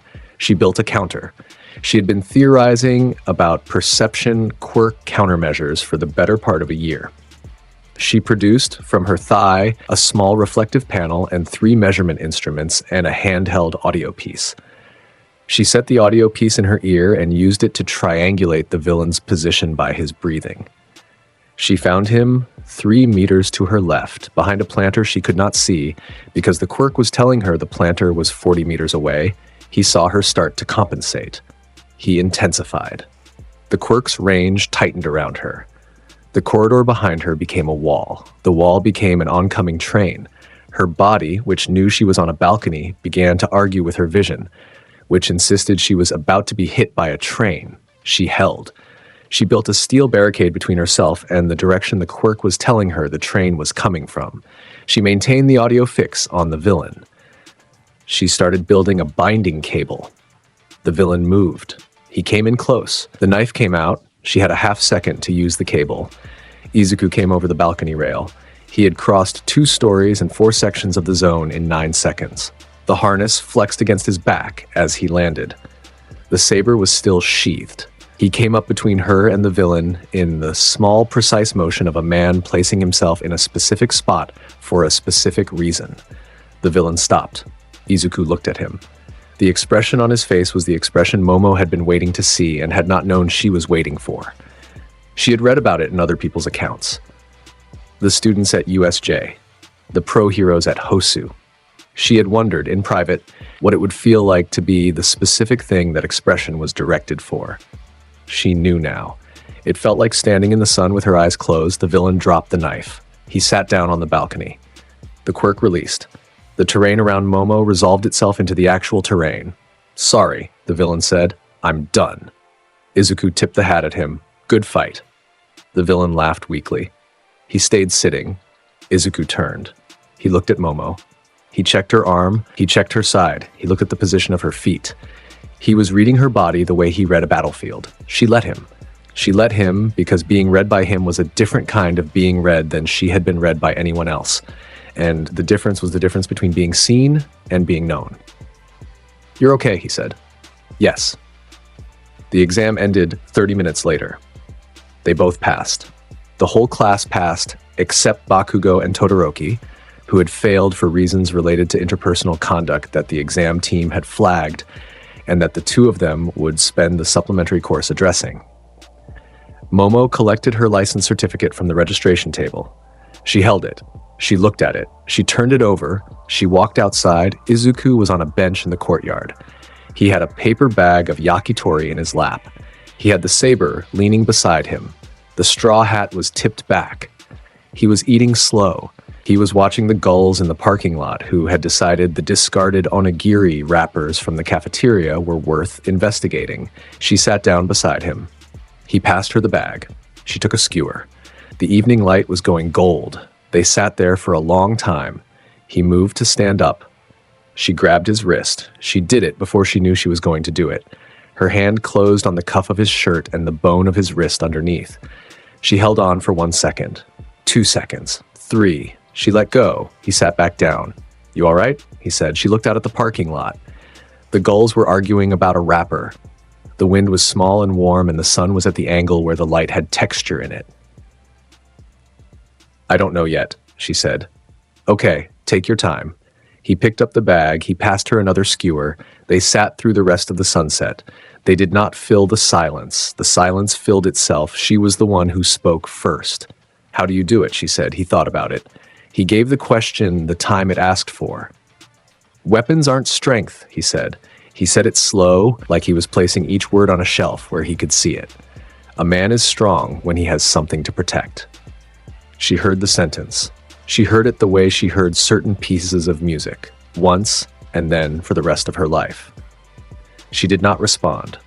She looked at the parking lot. She filed it. The Shaiha Saikai operation came a month later. The Hero Commission, having decided that leaving Izuku out of large-scale operations was an error they did not intend to repeat, had attached him to the raid team as a second-wave support asset under the supervision of Fat Gum's agency.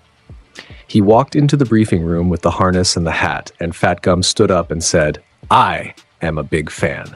Izuku said he did not have fans. Fat Gum said he did now. The briefing was 30 minutes. The Yakuza compound was a maze. The basement levels were the operational floors. The target, a girl named Eri, was somewhere in the basement system being held by Overhaul, the leader. Overhaul's quirk disassembled and reassembled organic matter on contact. He could remake walls, floors, bodies. He had been refining it for 20 years. The raid teams went in. The tunnels were narrower than the briefing schematics had suggested. The walls were patched in places where Overhaul had reshaped them over the years. The light was bad. The acoustics turned every Haki release into a reflected echo. Izuku adjusted. He read the tunnel geography in real time through Observation Haki. He tracked every living presence on the basement levels, 23 operatives, 4 senior lieutenants, Overhaul, and 1 small bright signal 3 corridors down and 2 levels deeper. He knew Eri before he saw her. He found her in a small concrete room with a single light and a chair too tall for her feet to touch the floor. She was wearing a hospital gown. Her hair was white and long. She had a horn on her forehead. Her eyes were the eyes of a child who had been carrying something enormous in the wrong direction for so long that she had started to feel like the carrying was who she was. He knew that feeling. He crouched. He was the same height as her, sitting on the chair. "Hi," he said. She looked at him. "My name is Izuku," he said. "What's yours?" "Eri." "Eri." He repeated it. He said it the way he said names that mattered. "Can you hold on a little longer? We're getting you out?" She nodded. She did the small nod that small children do when they want to believe a thing they have been told and have decided to risk believing. He stood up. Overhaul arrived in the corridor behind him. Chronostasis came with him. The 2 bodyguards came behind them. The corridor was 16 feet wide and the ceiling was 8 feet, and Overhaul was already pointing, his fingers extended, the quirk active, and the floor under Izuku's feet was disassembling into its component matter.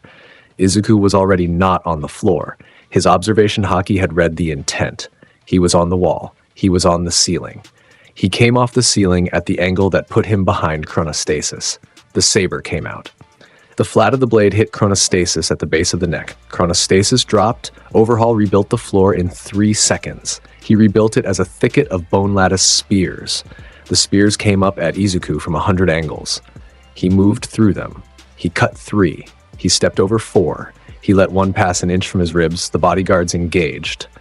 The first bodyguard had a quirk that turned his hands into hammers. He came in. Izuku met the hammer with the harness's reinforced shoulder. The alloy mesh Momo had built into it, and the hammer rebounded. The second bodyguard had a quirk that produced shrapnel. The shrapnel came out in a cone. Izuku angled the saber, and the haki-coated edge deflected the cone into the wall, which had been reassembled by Overhaul 10 seconds earlier, and which now had a shrapnel pattern in the shape of a flower. He took down both bodyguards in the next 4 seconds. He turned to Overhaul. The senior Yakuza was breathing hard. He had been calling on his quirk at high output for the entire engagement. The mask under the Plague Doctor's gear was beaded with sweat at the seam. He extended his hand. He reshaped the entire corridor in a single pulse. The walls rotated. The floor became a slope. The ceiling came down to 4 feet. The new geometry was designed to put Izuku in a kill funnel that would converge on a single point. Izuku stood in the converging geometry. He read the new layout in the second it took Overhaul to finish forming it. He moved. He moved through the kill funnel by stepping on the parts of the walls that were rebuilding themselves at the right speed. He used the changing geometry as a series of footholds. He came out of the funnel at the far end with the saber already drawn, and his right shoulder pointed at Overhaul's torso. The blade made contact. The contact was not a cut. The blade rested against Overhaul's chest. The haki traveled. Overhaul felt something arrive at the interior of his body. His quirk responded by rebuilding the surface, the skin, the muscle layer, the bone underneath the muscle. The rebuilding was the entire vocabulary of his quirk. He rebuilt the exterior in 80 milliseconds. The Conqueror's haki had been on the inside. There was nothing to rebuild from. The interior of his body received the full spiritual force at once. His nervous system found itself receiving a signal that no amount of structural reformation could rebut. He collapsed. The mask came off. His face underneath was the face of a man for whom the architecture of power had just been demonstrated in a language he had not been taught. He was not dead. He was breathing. The pros arrived 30 seconds later. Ida had been outside at the operational perimeter with the second wave team. He had been pacing. Ida did not pace. The communication network had gone silent on the basement levels for 3 minutes, which was the longest 3 minutes of his recent life. He had been about to make a unilateral entry decision. He had been about to enter the tunnels with his engines wide and his older brother's broken legs in his head. Izuku's voice came through the comm. Ida. Midoriya, your honor isn't worth your life. Step back. Ida stopped. He stood with his hand on the entry door. He breathed. Yes, he said. He stepped back. Izuku came out of the tunnels 2 minutes later. He was carrying Eri. The girl was small. She weighed almost nothing. She was holding the front of his shirt with both hands, and her face was buried against his chest. The harness across his back was scorched in 2 places where bone lattice spears had grazed it. The saber was sheathed. Momo was at the perimeter. She had not been on the operational team. She had come because the call had gone out 40 minutes earlier, and she had decided, in the time it took her to read the alert, that she would prefer to be at the perimeter than at the dorms while he was inside. She had told the perimeter commander she was there as logistical support. The commander had looked at the alloy mesh on her back strap that she had been wearing since the morning and had let her in. She crossed the line before she knew she had moved. She came to him. She put her hand on Eri's back. The girl did not flinch. She looked at Izuku over the girl's head. "Thank you for coming," he said. The way he said it sounded like he meant something different from the words. "I don't go anywhere else anymore." She said it before she could decide not to. He looked at her. The look held for the length of one breath. He smiled. The smile was the specific one. The pro heroes were processing the scene. The medical team had arrived for Eri. Recovery girl was at the line with her cart. Izuku passed Eri to the medical team. The girl held his shirt for 1 more second. She let go. She allowed herself to be carried to the medical tent. Izuku watched her go. He turned to Momo. "Walk?" he said. She walked with him. They walked away from the perimeter. They walked until the noise of the operation was behind them. They walked along the side road that ran past the compound. Neither of them said anything for the length of the walk. He stopped at the corner. He looked up at the sky. The afternoon was the color of pale tea. The wind was small. "You said it earlier," he said, "about not going anywhere else." "Yes, I heard it. I know." He did not turn. He kept looking at the sky. "I'm here when you want to talk about it," he said. "There's no clock." She did not say anything. She put her hand on his back between his shoulder blades where the harness strap crossed. She left it there for 1 second. She withdrew it. "Okay," she said. The Paranormal Liberation War began at 9 in the morning on a Tuesday. The first sign was a coordinated jamming of the prefectural emergency networks. The second was the simultaneous appearance of the Liberation Army's strike teams across 6 population centers. The third was Gigantomachia, who had emerged from a holding bunker in the western mountains and was moving east at a pace the seismographic network logged as a slow, continuous shake. The fourth was Shigaraki Tomura, who had finished his accelerated awakening protocol 2 hours earlier than the Hero Commission had predicted, and who was now at the center of the old PLF headquarters compound, and who was disassembling the surrounding district by walking through it. The Hero Commission chair, in her 6th floor office, watched the morning collapse onto her in real time. The aides came in and out with updates. Each update was worse than the previous one. The pros were stretched. The symbol of peace was retired. The architecture of crisis response that had been built around the assumption of All Might's availability was being tested for the first time, and it was failing. She picked up the phone. She called the field command line. She said, "Deploy Midoriya. Full authorization. No parameters." She closed her phone. She had never said those last 2 words to a submit before in her career. She sat for a moment with the phone in her hand. She looked out her window. The sky over the city was the color of smoke and orange. She set the phone down. She picked up her tea. The tea had gone cold. She drank it anyway. She thought about the photograph of a green-haired boy asleep on a train. Izuku was already in motion. He had been tracking the morning since the first jamming pulse hit the network. He had been at the dorms when the alert went out.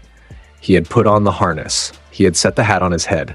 He had told the class, those who were not already deployed under their internships, to hold their position at the campus.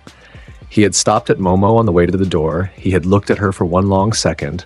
He had said, "If I'm late, eat without me." She had said, "Come home." He had nodded. He had gone.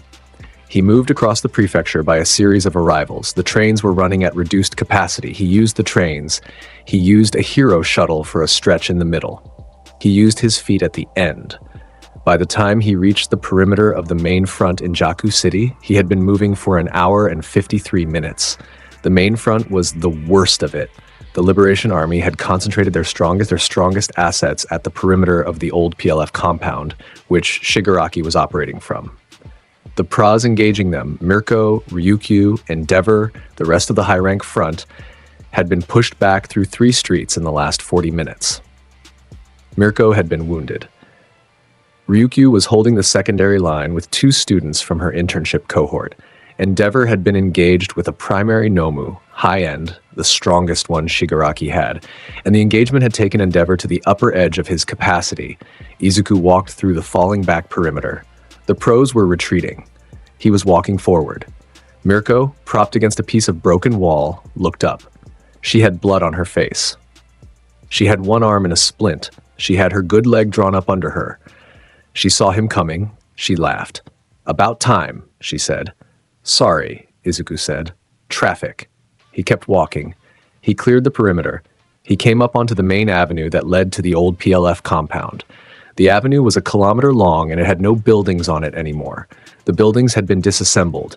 Shigaraki had walked the length of the avenue on his way out of the compound, and the disassembly had radiated outward from his path in a wave. The pavement was dust. The lampposts were dust. The hydrants were dust. The dust was settling, slow, in the morning light. At the far end of the avenue, the shape of a man was standing. The shape was Shigaraki Tomura.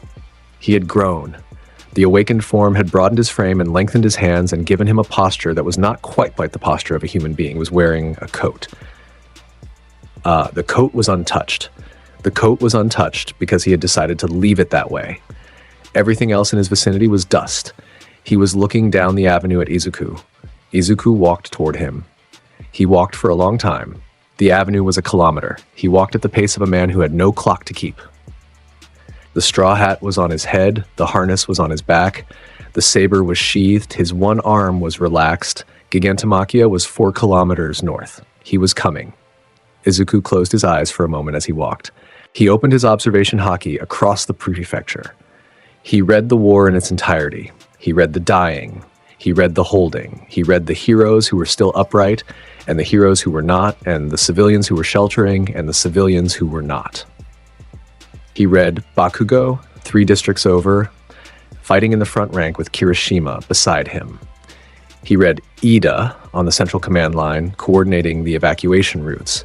He read Momo, who had stayed at the campus, who was building support equipment for the field teams in the engineering bay, who was thinking about him.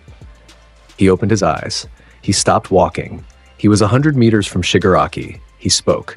His voice was warm. He spoke at conversational volume. The sound carried because there was nothing else on the avenue to compete with it. "You said you'd see me again." Shigaraki tilted his head. "You said the same." "Yes. I waited. I know." The wind moved a small column of dust across the space between them. "You can walk away," Izuku said. "You don't have to do this today. I have nothing to walk to. You could build something. I have spent my life unbuilding. You are not finished yet." "Yes, I am." Shigaraki extended his hand. The fingers spread. The quirk activated. Izuku felt the decay field expand outward from the body. It was not a touch quirk anymore. The awakening had broadened it. The field reached out toward Izuku in a wave that disassembled the pavement under it as it traveled. The dust thickened. The wave came forward. Izuku raised his right hand. He coated his palm in Armament Haki. He met the leading edge of the wave. The decay tried to enter the Haki. The Haki refused it. The wave broke against his palm and folded back on itself and continued past him on either side, disassembling everything that did not have Haki on it. Leaving him standing in a clean lane of pavement 4 feet wide, he walked forward through the lane. Shigaraki stepped forward. Then, Gigantomachia hit the field. The beast came out of the side avenue at a speed that the seismographs at 3 universities logged as a single sharp event. 25 meters of muscle and screaming forward momentum, the architecture of an animal that had been built to obey one command. The command was Shigaraki's. The command was attack. He came at Izuku from the right. Izuku felt him a quarter second before the impact. He turned. He had time to choose. He opened. He opened completely. He let the Conqueror's Haki out without a wall on it. The pressure expanded outward in a sphere centered on his body. The sphere passed through Shigaraki. Shigaraki staggered but stayed upright, his awakened form having the will to hold against Conqueror's Haki, just barely, and continued outward. It hit Gigantomachia in the chest. It did not stop him. The beast was too far beyond normal biological parameters for the passive knockout to work. But it slowed him. He slowed in the way a train slows when the track ahead changes grade. The momentum was real, but something ahead of it had become more real. Gigantomachia's eyes found Izuku. The sphere continued to expand. It crossed the district in a heartbeat. The Liberation Army operatives across the front dropped. The pros went to their knees and got back up. The civilians in the shelters felt the pressure pass through their chests like a held breath being released. The sphere stabilized. Izuku held it open. He was running it at sustained output, which was a level he had practiced but had never used in the field. He drew the saber, he coated the blade. He went past armament.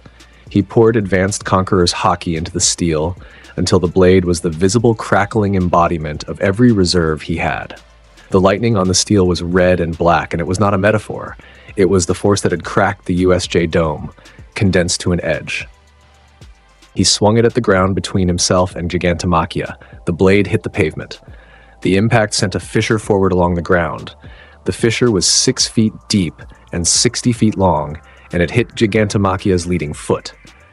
The shock traveled up through the body. Gigantomachia stumbled. Gigantomachia, who had never stumbled, who did not possess the architecture of stumbling, went briefly to one knee. Izuku was already on him. He came up the body. He used the harness's reinforced anchor points to grip. He climbed in 3 movements. He arrived at the shoulder. He drove the saber into the joint. The internal Haki injection went in. Gigantomachia's nervous system received a signal he was never built to process. He fell. The fall came down across 200 meters of road. The impact removed the road from the map. The dust that rose from the impact obscured the avenue for 10 seconds. When the dust settled, Izuku was already on the ground again, walking toward Shigaraki. Shigaraki was watching. The decay field came forward again. This time it was wider. Shigaraki had taken the measure of what he was fighting and had decided to commit. The field extended in a cone 6 meters wide and 20 meters long. The avenue inside the cone began to disassemble. Izuku activated observation killing. He let the field expand outward. The radius covered the avenue. Shigaraki's enhanced battle sense, the predictive read that All for One had built into him, went dark. He found himself fighting in fog. He could feel Izuku in front of him. He could not read him. He could not see the next move. This unsettled him in a way the rest of the fight had not. Izuku came forward through the cone. The Haki on his body held. The decay tried to enter and was refused. He passed through the cone in 3 steps. He arrived at Shigaraki at saber range. Shigaraki swung. The hand came down with the full decay field active at the contact point. Izuku stepped inside the swing. The arm passed his shoulder. The decay clipped his coat. The coat disintegrated from one shoulder as he stood in the smoke of his own coat with the harness visible and the saber in his right hand, and his face the same warm, steady face he had worn the entire war. He drew back. The blade lit up. The full braid, armament, observation, advanced conquerors, collected on the edge. The lightning around it was visible in the daylight. The avenue itself, the dust and the broken pavement and the air above it, hummed with the proximity of the force he was holding. He looked at Shigaraki across the small space between them. "A new age is starting," he said. "It's about time you admitted it, don't you think?" He moved. The saber found Shigaraki at the sternum. The contact was the contact of a tool finding its purpose. The Haki traveled. The decay field tried to react. It went out of Shigaraki's hand. It tried to disassemble the blade. The blade was Conqueror's Haki. There was nothing to disassemble. The decay field passed through the air and met nothing it could break. The interior strike landed. Shigaraki's body received the full force. His regeneration tried to repair the exterior. The exterior was undamaged. The interior was where the strike was, and the interior had no exterior to regenerate from. He felt every all-for-one structure inside his body simultaneously receive a signal it could not respond to. The signal was the signal of a will larger than the one that had been installed in him. He stayed upright for 2 seconds. Then he fell. He fell forward. Izuku caught him with his good arm. The arm went under the shoulder. He lowered him to the broken pavement. He set him on his back. The face was the face of a young man. The young man's eyes were open. The young man's mouth was working. "How?" he said. Izuku looked at him. "I had something to protect." Shigaraki was quiet. His eyes closed. He was alive. He was unconscious. He was, for the first time in 15 years, asleep without a quirk active in his system. Izuku stood up. He sheathed the saber. He looked up at the sky above the avenue. The pro heroes were arriving. Mirko had pulled herself up to her good leg and was being carried forward by Edgeshot. Endeavor was on the secondary line, exhausted but on his feet. Best Jeanist was at the perimeter coordinating restraint deployment. The Hero Commission's containment unit was inbound. The war was over. It was over because Izuku had ended it the way he had ended Hosu. He had walked into the center of it and applied a will larger than the will of the people running it. And the people running it had been dismantled, and the people supporting them had lost the structure that had been holding them up. The Liberation Army across the prefecture had begun to lay down arms in the minute after Gigantomachia fell. They had laid down more arms in the minute after Shigaraki fell. By noon, the surrender was in process across all 6 fronts. The footage of the avenue ran on every screen in the country. Izuku sat down on a piece of broken pavement. He took the hat off his head. He set it on his knee. He breathed slow. He was tired. He had been carrying a sustained Conqueror's Haki output for 9 minutes, which was the longest he had ever held the full open release. He felt the warm, slow ache of a person who had emptied themselves for a thing that had needed emptying. He thought about a kitchen. He thought about a kettle. He thought about a girl with black hair sitting at a desk, drinking tea. He stood up. He put the hat back on. He walked to the perimeter. The aftermath came in slow. The week after the war was the week the country exhaled. The funerals were held. There had been losses, real losses. Pros who had given everything they had at the front line and had not come back. Izuku attended each one he could. He stood at the back. He bowed. He left without speaking to the press. He visited 3 heroes in the hospital on the second day. He brought rice balls. The first hero, a woman who had lost her right leg at the Jaku front, saw him in the doorway of the room, and her eyes filled. She had been a fan of All Might since she was a child. She had been a hero for 15 years. She had watched the footage of the avenue 12 times in the last week. He sat down beside her bed.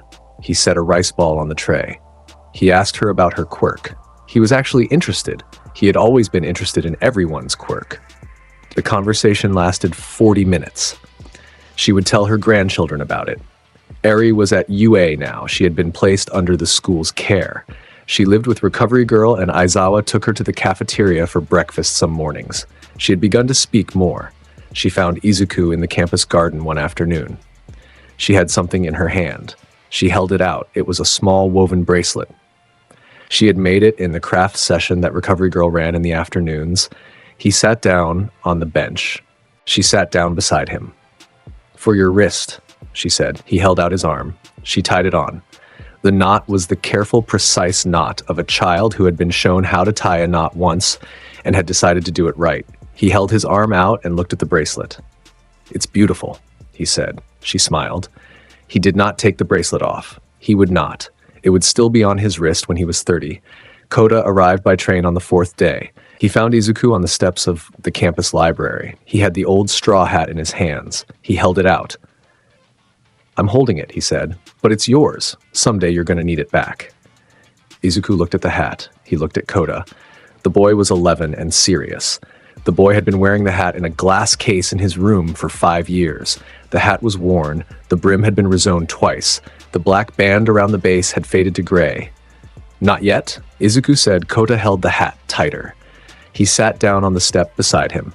They did not say anything for a long time. The afternoon light came down through the campus trees in the way afternoon light comes down through trees. Bakugo found him in the training yard on the 6th day. He did not announce himself. He walked up and stood beside Izuku, and they stood there for a moment. The yard was empty. The afternoon was almost over.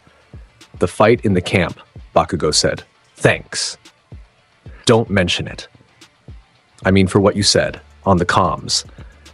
"I meant it," Bakugo nodded. He did not say anything else for a long second. Then he said, "I'm going to be number 1. Izuku looked at him. He smiled. "I know. I'm not aiming for you. I know." Bakugo looked at him a moment more. Then he turned and went back inside the dorm. Whatever was between them from the 5 years before UA, the uneven, unpleasant march, it was not resolved, but it was smaller. It had been given a proper shape. That was enough. The Hero Commission's letter came on the 7th day. The chair sent it by hand. The aide who delivered it found Izuku in the courtyard outside the dorms. The aide presented the letter with a small bow. He waited. Izuku opened the letter. He read it. The letter said, "We have established a new classification. The classification is Special Pro. The Special Pro is licensed to operate without precinct boundary, agency affiliation, or supervising sponsor. There is no annual review. There is no caseload requirement. There is no public relations obligation.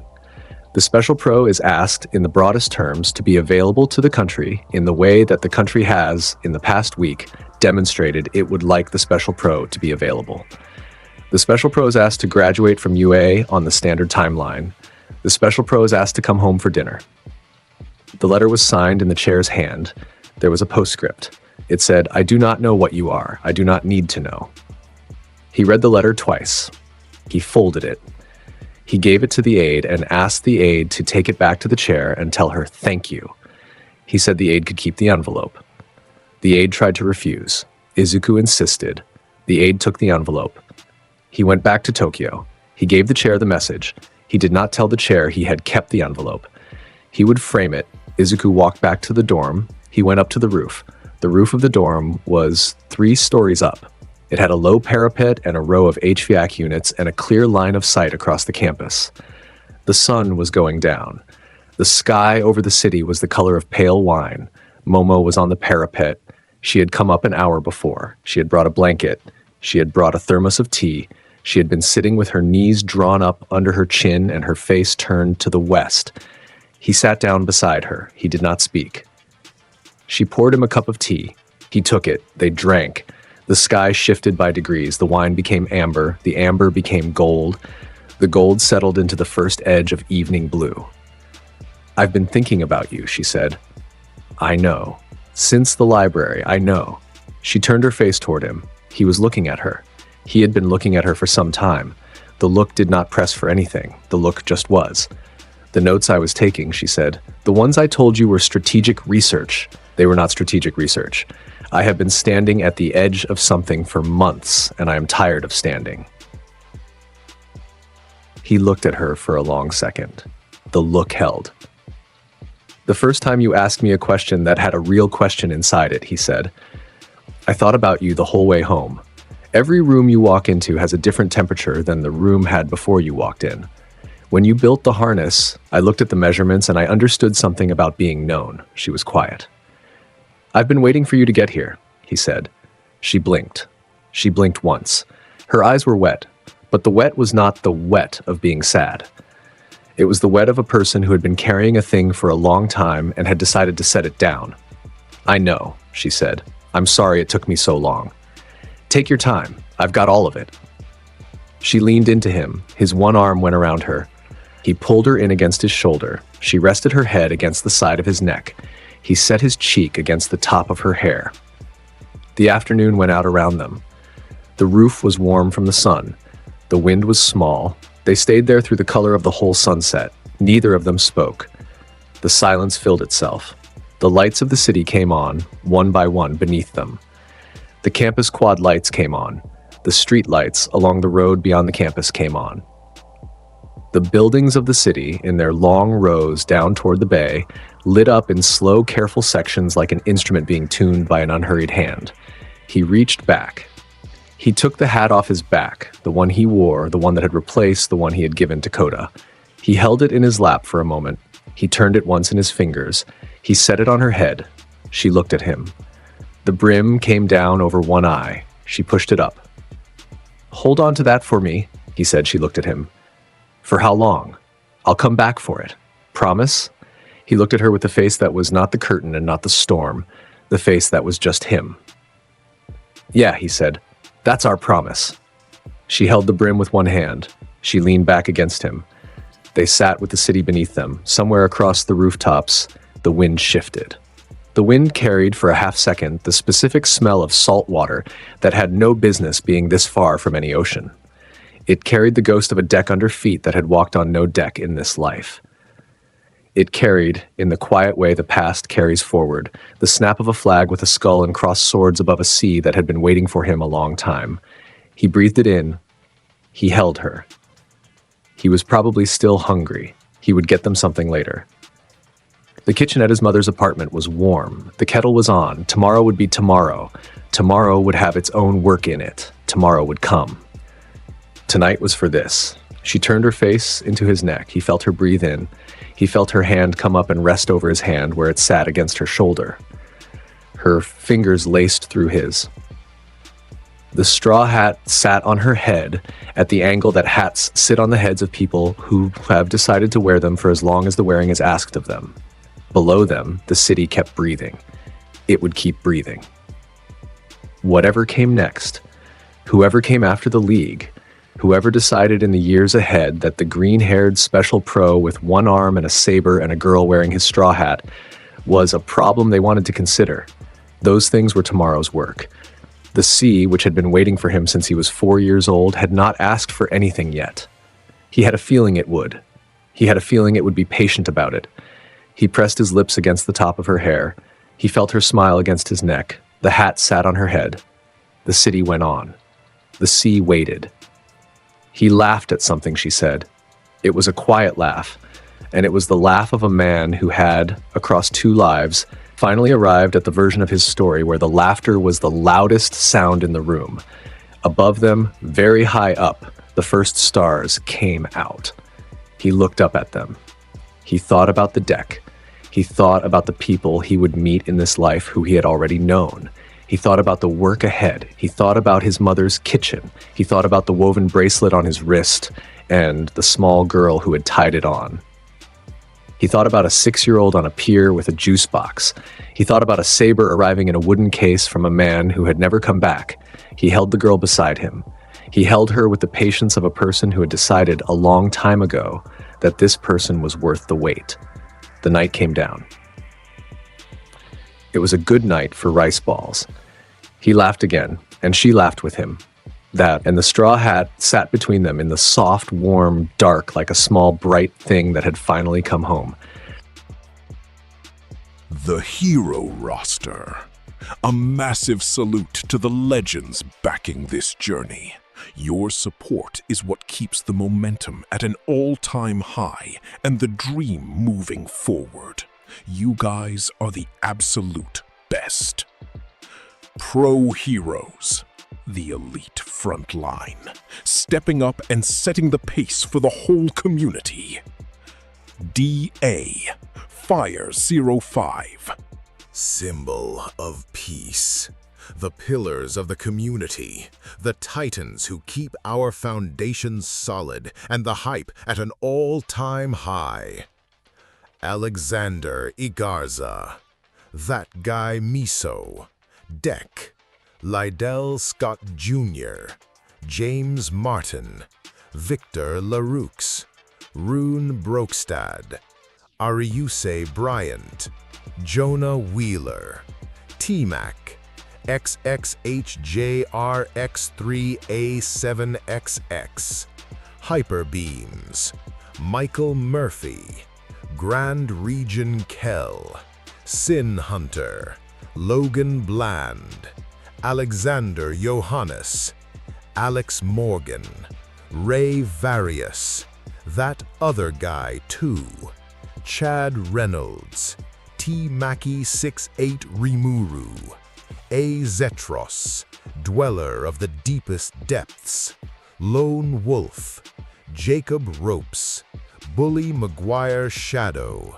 Rathakit Thitiratnun Thakul, Neostar Productions, Asael Cardenas, Shaquan Simmons, Thunder, Sunawin 631, Elijah Saunders, Peter Hamilton, Freddie Rose, Omega, Akuma no Akami, Remorsefuls, Black Vein, Joshua Hedrington, Aaron Abercrombie, Drift SK8ER, Corey Tokars, Jan, Devin Black, Crow, Joe Bros, Ray Von Crimson River, Dante Alastor, Adam Yonkers, Blood Saints, Donna Cafe, Zeph, KC, Howie 60, Ignacio.